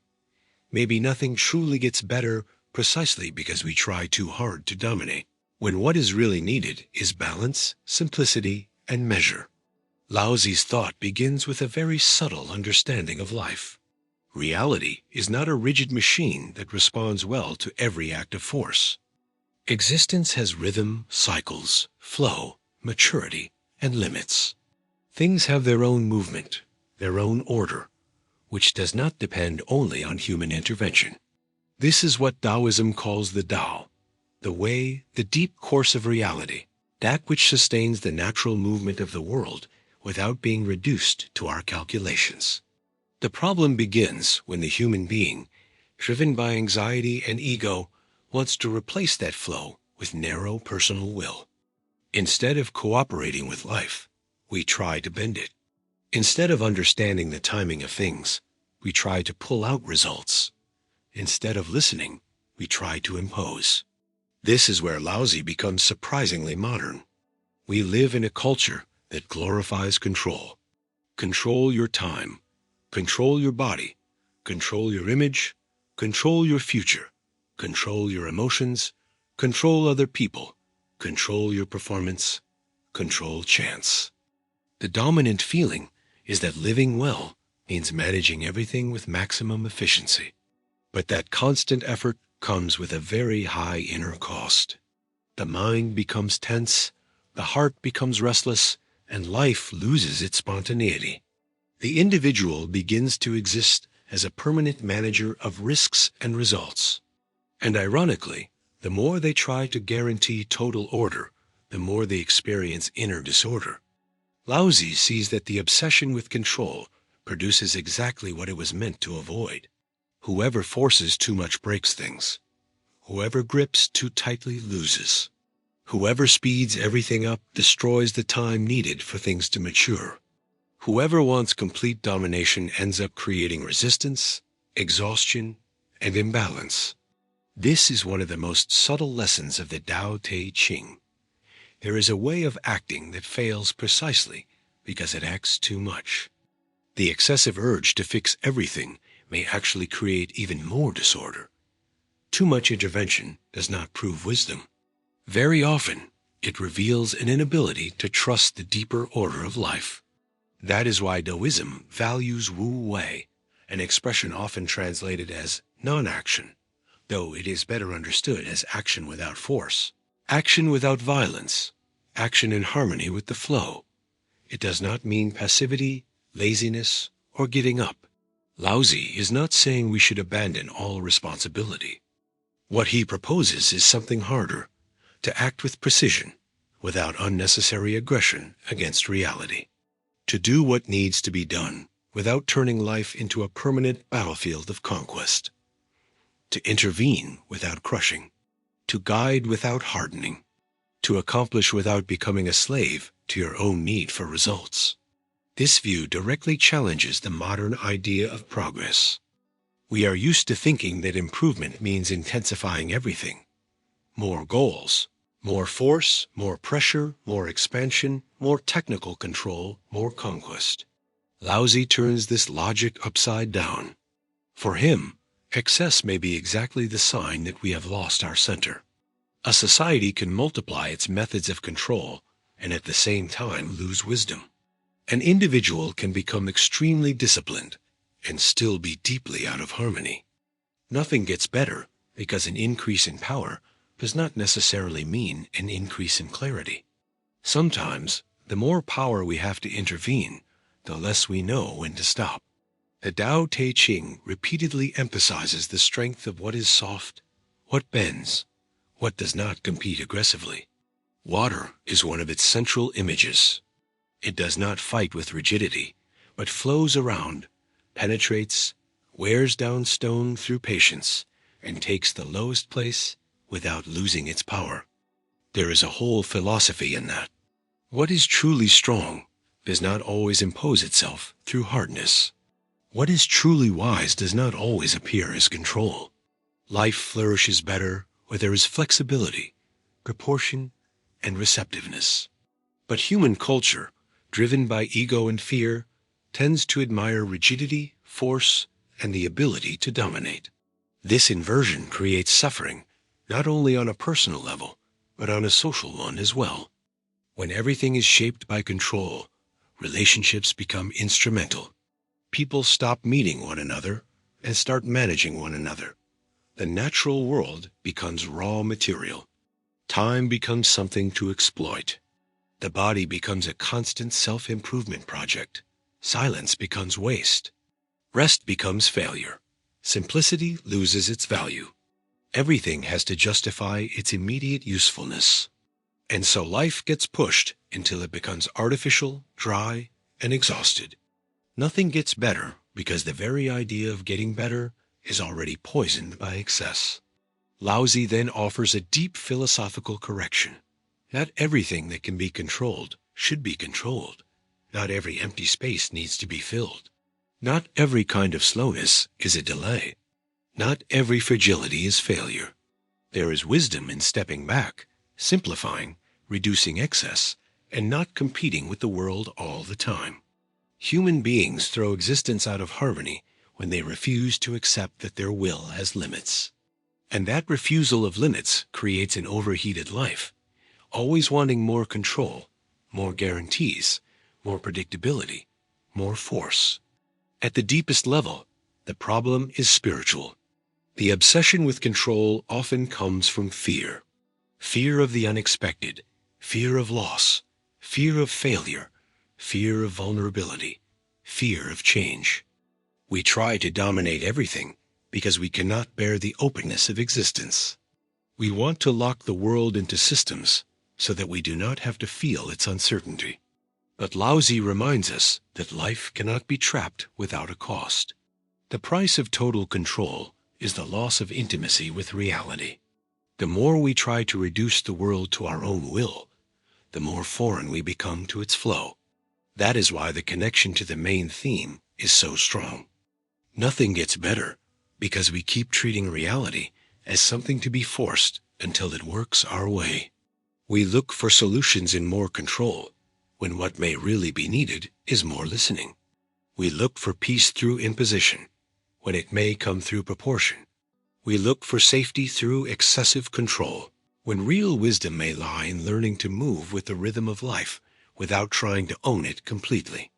Laozi, then, does not offer a technique for success, but a re-education of the way we see. He teaches us that balance matters more than excess, simplicity more than accumulation, and harmony more than victory. And maybe that is the hardest thing to accept. The world does not improve only when we increase our ability to act on it, but when we learn to act without separating ourselves from the flow that sustains it. When that does not happen, every attempt to improve things carries within itself the seed of new disorder. For Confucius, the crisis of a society does not begin only with bad laws, incompetent rulers, or corrupt institutions. It begins earlier, in a less visible but more decisive place: human character. In the Analects, social order is not understood as the simple result of outside systems of control, but as the expression of inner moral formation. A community only finds real harmony when its members cultivate virtue, respect, responsibility, and a sense of balance. That is why, within the theme of nothing gets better, the Confucian lesson is so sharp. Nothing truly gets better when we want just institutions without forming just people.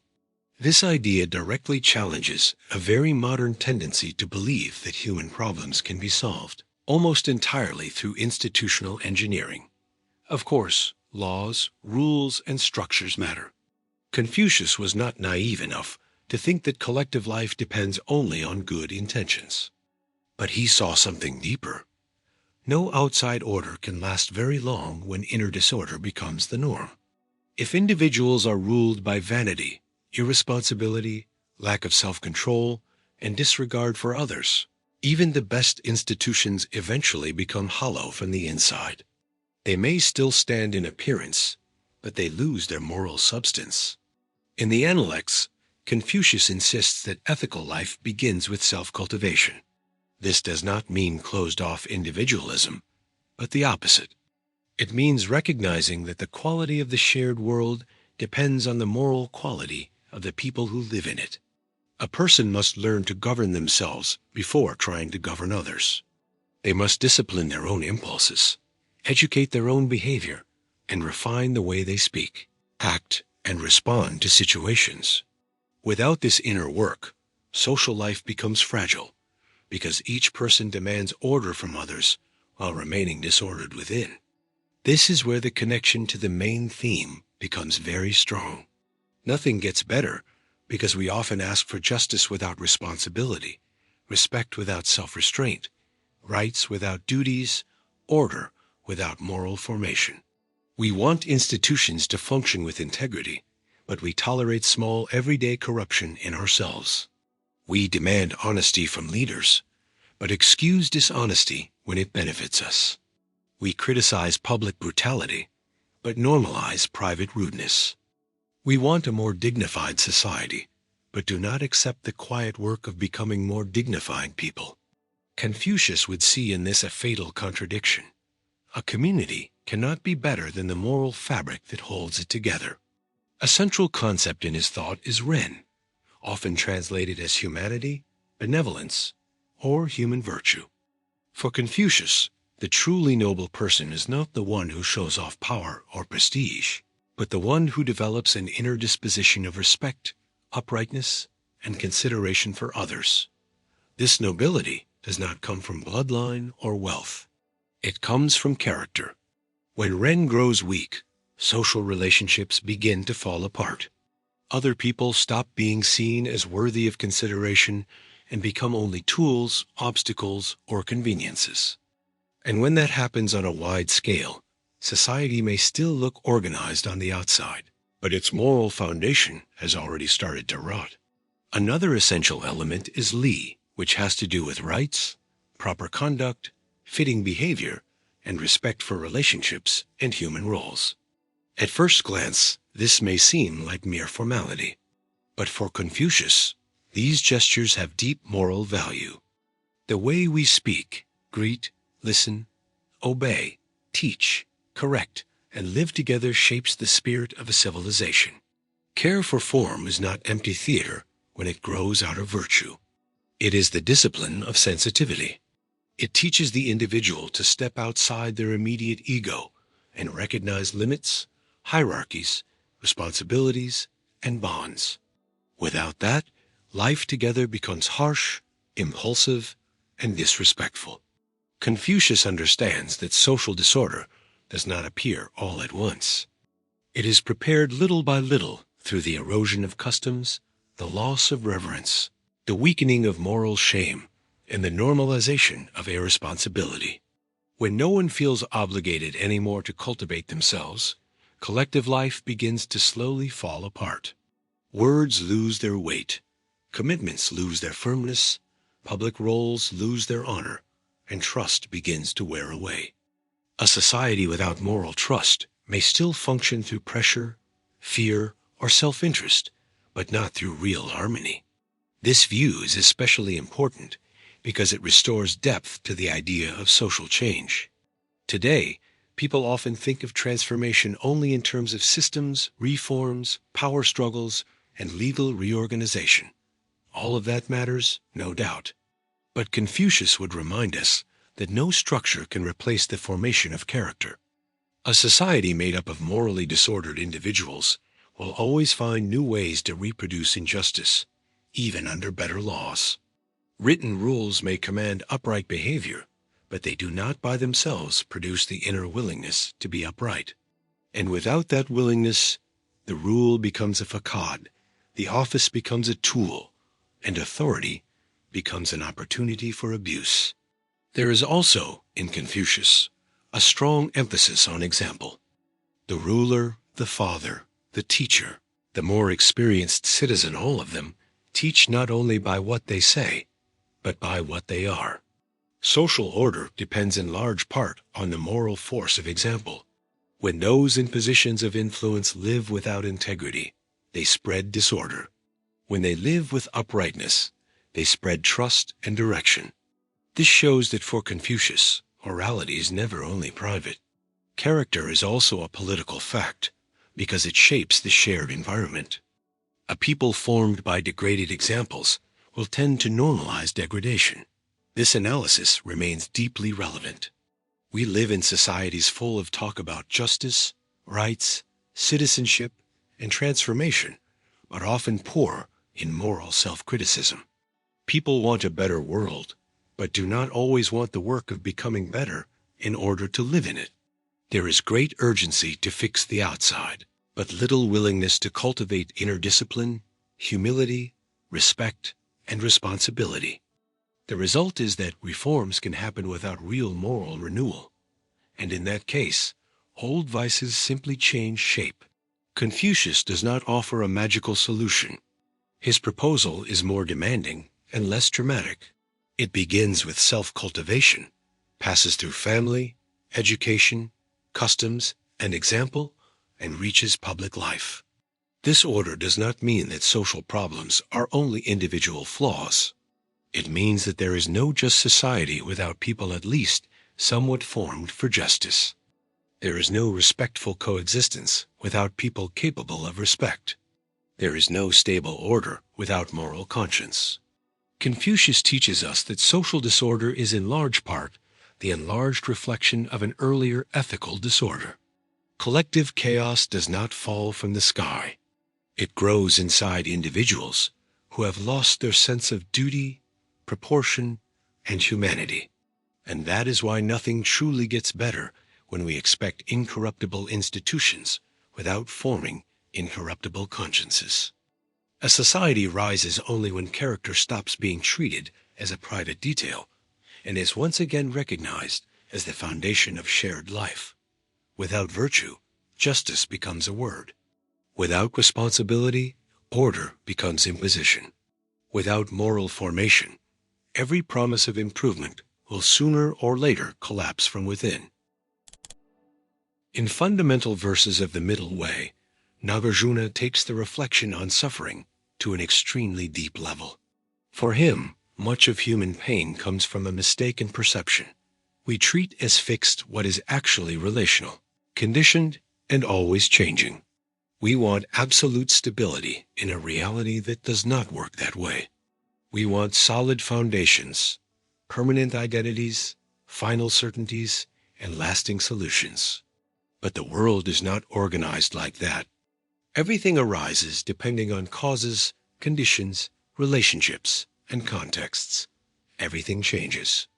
And the more we insist on seeing solidity where there's really flow, the more suffering increases.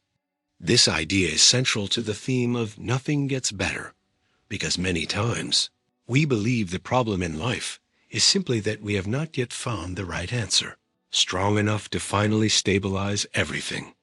We imagine that all we need is the ideal system, the final answer, the correct identity, the perfect formula, the absolute path.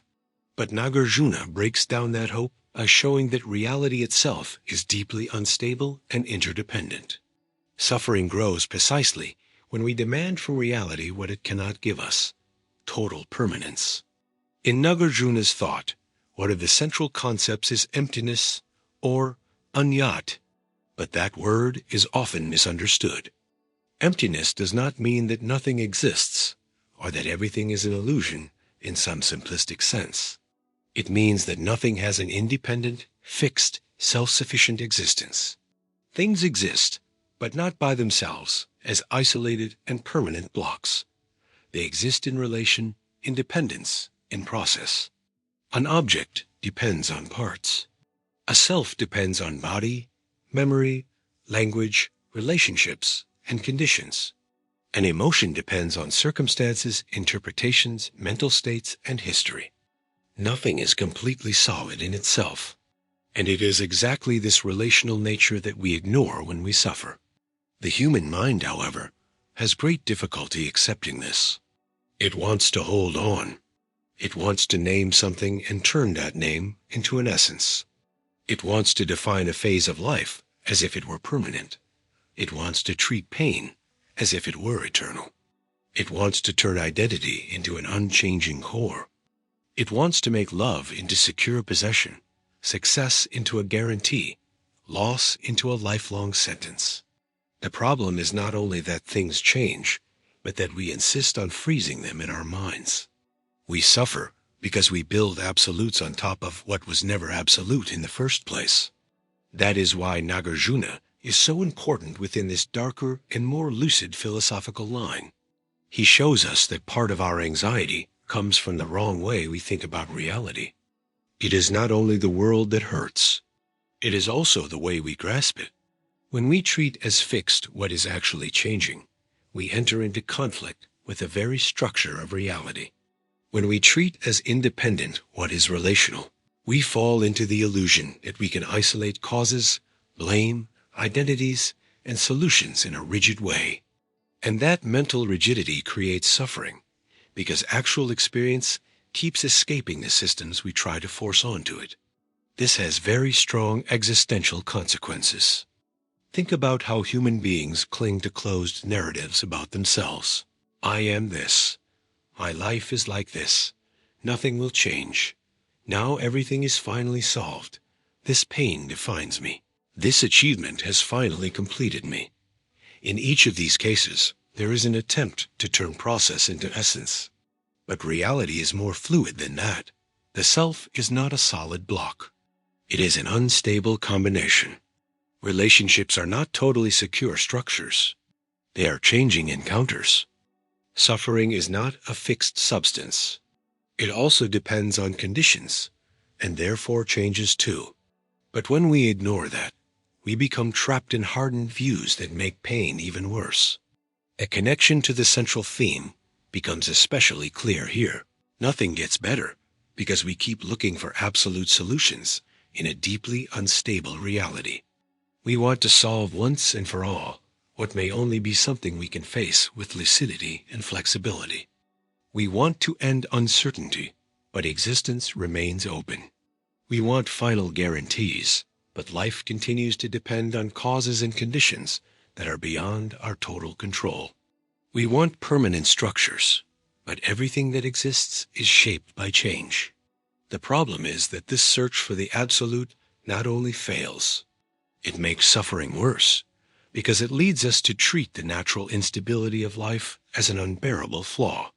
Nagarjuna also helps us avoid two extremes. On one side, there is attachment to fixity, the belief that things have a stable, unchanging essence. On the other side, there is simplistic nihilism, the idea that nothing matters, nothing exists, nothing has consequences. The middle way rejects both. Things are not absolutely fixed, but they are not non-existent either. They have conventional reality. They arise, function, affect us, hurt us, and pass. That is why wisdom is not about denying the world, but about seeing it without turning it into something more solid than it really is. This perspective completely changes the way we deal with suffering. When pain appears, the mind tends to treat it as absolute.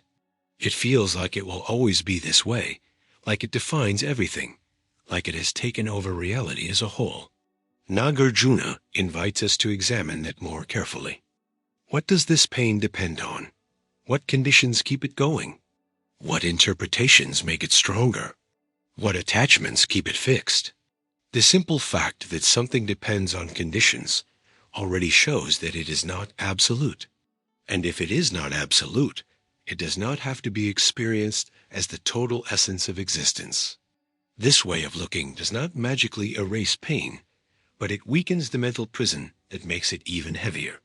The same is true for our ideas of improvement. Many times, we imagine improvement as final stability, as if living well meant reaching a point where nothing moves anymore, nothing changes anymore, nothing slips away anymore. But that expectation is already out of step with impermanence. Nagarjuna would suggest that getting better is not about fixing the world in place, but about relating to its instability in a less delusional way. It is not about finding the absolute, but about letting go of the compulsion to turn everything into an absolute.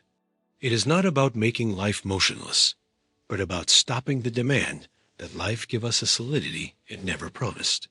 There is also an important ethical dimension here.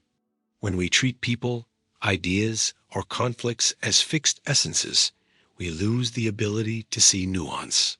The other person becomes a label. A mistake becomes an identity. A phase becomes destiny. A crisis becomes the whole story. This hardens thought and weakens human connection. A more relational and impermanent view allows us to recognize complexity, change, and context. And that by itself is already a way of reducing suffering, because it lessens the violence with which we freeze life into rigid categories. Nagarjuna offers us a difficult but freeing lucidity. Suffering grows when we ignore impermanence because we begin fighting against the very condition of reality itself. We suffer more by demanding permanence than by recognizing change. We suffer more by chasing absolutes than by accepting dependence and relation. And that is why nothing truly gets better when we keep looking for final solutions in a world that is not fixed, not simple, and not static. Maybe true wisdom begins precisely when we stop demanding impossible stability from reality and learn to live with greater awareness inside the movement that was always there.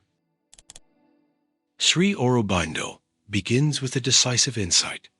The human being cannot be understood only as an economic, technical, or biological being.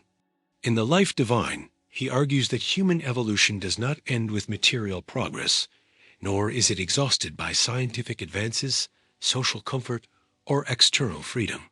There is a deeper dimension of development, connected to consciousness, self-mastery, and inner transformation.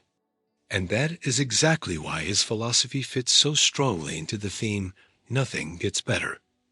because without interchange, all external freedom runs the risk of being misused, and all technological progress may simply expand, with greater power, the same old mistakes. This is an especially important criticism in a time that often identifies progress with the ability to do more things. More speed, more reach, more information, more production, more intervention, more control over nature and over life. All of that looks like growth, and in one sense, it is. But Aurobindo would force us to ask, growth of what? Because increasing power does not mean increasing wisdom. Multiplying resources does not mean purifying intentions. Expanding freedom of action does not mean freeing the human being from their own passions, impulses, and blindness. Without self-mastery, external freedom may become nothing more than a wider space for inner confusion to show itself. This point is central. Many times, we imagine that humanity's main problem lies in the limitations imposed from outside: lack of rights, lack of access, lack of means. And of course, those lacks are real and important.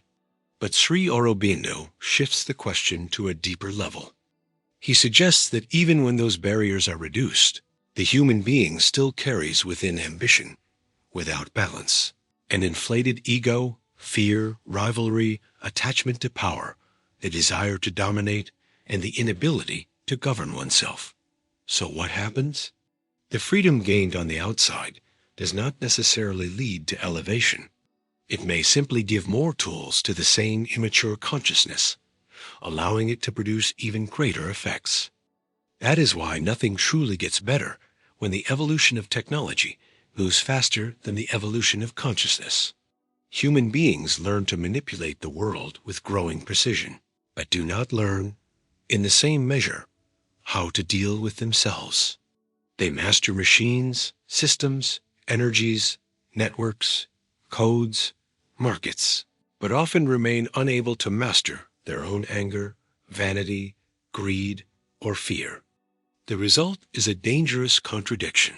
The more power we gather without inner transformation, the more destructive our imbalances can become. Consciousness remains narrow, while the means of action become enormous. Sri Aurobindo sees the human being as unfinished, a being still in process, called toward a higher transformation. For him, it is not enough to improve the surface of civilization. It is necessary to raise the quality of the consciousness that supports that civilization. Otherwise, we will repeat the same old dramas in new forms. The ego will keep seeking advantage. The mind will remain fragmented. Desire will keep confusing possession with fulfillment. Power will keep being used without real inner illumination. In other words, history may change its setting, but not its deeper structure. The technology may be new, but the soul will remain old in its vices. This criticism helps explain why so many promises of progress end in frustration. People expect that more technical knowledge will automatically make human beings better. They expect that more political freedom will automatically produce moral maturity. They expect that more economic development will automatically create more awareness. But Aurobindo breaks with that assumption. He shows that outer and inner development do not always move together. It is entirely possible to live in an advanced society and remain inwardly disordered. It is possible to have rights and still be a slave to the ego. It is possible to have social autonomy and still not possess self-mastery. And self-mastery here does not mean rigid repression or narrow moralism. It means integration. It means that the individual is not simply dragged around by conflicting impulses, automatic reactions, or blind desires. It means that the person begins to organize life from a higher center of consciousness. Instead of being ruled all the time by immediate passions, they learn to observe, discern, and transform. This does not make them less human, but more fully human. For Sri Aurobindo, true freedom is not just being able to do whatever one wants. It is not being completely ruled by a lower self that wants without understanding. This distinction is decisive. A person may say they are free because no one is stopping them from the outside. But if they are dominated by anxiety, pride, envy, resentment, or compulsive desire, in what sense are they truly free? They may move around, choose, consume, speak, and act, but remain inwardly conditioned. External freedom without self-mastery often turns into dispersion. The individual does many things, but does not govern themselves. They move a lot, but they are not directing their own life. And this helps explain why societies that seem free still produce so much suffering, violence, and repetition of the same mistakes. Aurobindo also offers a more demanding view of progress. Getting better is not just about expanding practical abilities. It is about raising the level of consciousness with which we use those abilities. When that does not happen, modernization itself becomes ambiguous. Science heals and destroys. Technology connects and alienates. Freedom liberates and disorients. Abundance comforts and corrupts. Everything depends on the inner level of the one using those tools. That is why the decisive question is not only what can humanity do, but what is humanity becoming while doing it? That question becomes more urgent every day. The more sophisticated the tools we have, the more serious it becomes when there is no matching inner growth. Because a small consciousness with powerful tools causes greater harm than a small consciousness with limited means. The problem was never only a lack of resources. Many times, the problem is that we place huge resources in the hands of a subjectivity that is still deeply unresolved. We want to transform the world without transforming the kind of being that is doing the transforming. At the deepest level, Sri Aurobindo reminds us that humanity's crisis is not only external, but evolutionary in the deepest sense. We have not yet become everything we could be. We remain divided between aspiration and impulse, between spirit and ego, between lucidity and desire. And that is why nothing improves in any final way, because we increase the power of action without increasing, in the same proportion, the consciousness that should guide it. Civilization grows in complexity, but the inner being does not always grow in wisdom. So the lesson is clear and deep. External freedom is not enough when inner government is missing. Material development is incomplete when there is no transformation of consciousness. Technical progress by itself does not redeem the human condition. Without self-mastery, we repeat the same mistakes with more advanced tools. Without inner elevation, freedom becomes dispersion, power becomes danger, and evolution becomes only the expansion of the same old human disorder in new forms. That is why, for Sri Aurobindo, true improvement does not begin only in the world we build, but in the kind of being we are becoming while we build it. Zhuangzi offers one of the deepest and most poetic criticisms of the human illusion of central importance.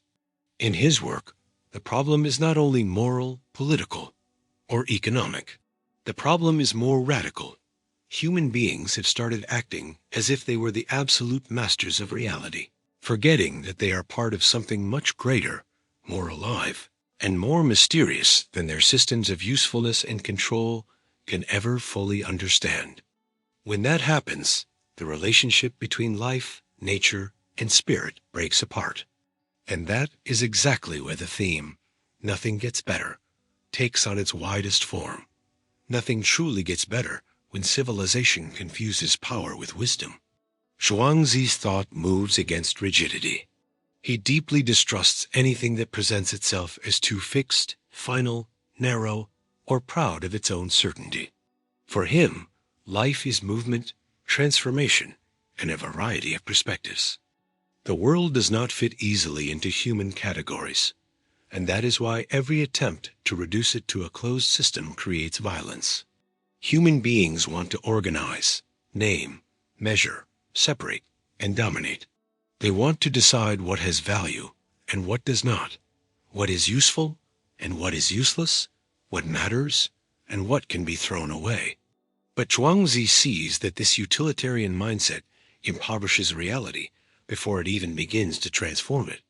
This criticism is decisive, because much of modern civilization has been built exactly on the logic of usefulness. The value of things begins to be measured by their immediate usefulness, their profitability, their efficiency, and their ability to be exploited, sped up, and turned into results. Nature becomes a resource. Time becomes a tool. The body becomes a machine. Relationships become functions. Silence becomes unproductive. Mystery becomes intellectual waste. Everything has to justify its existence according to standards of use. And little by little, human beings no longer realize that this way of seeing is also a form of spiritual mutilation. Zhuangzi shows that too much rigidity and utilitarianism come from an ego that has lost all sense of proportion. Human beings no longer understand themselves as part of the flow of existence, but as the judging center of everything. They place themselves above the world they live in. Instead of listening to reality, they want to force it into submission. Instead of learning from the movement of life, they want to correct life according to their narrow idea of order. The result is disharmony, and that disharmony does not show up only in environmental destruction, even though that is certainly part of it.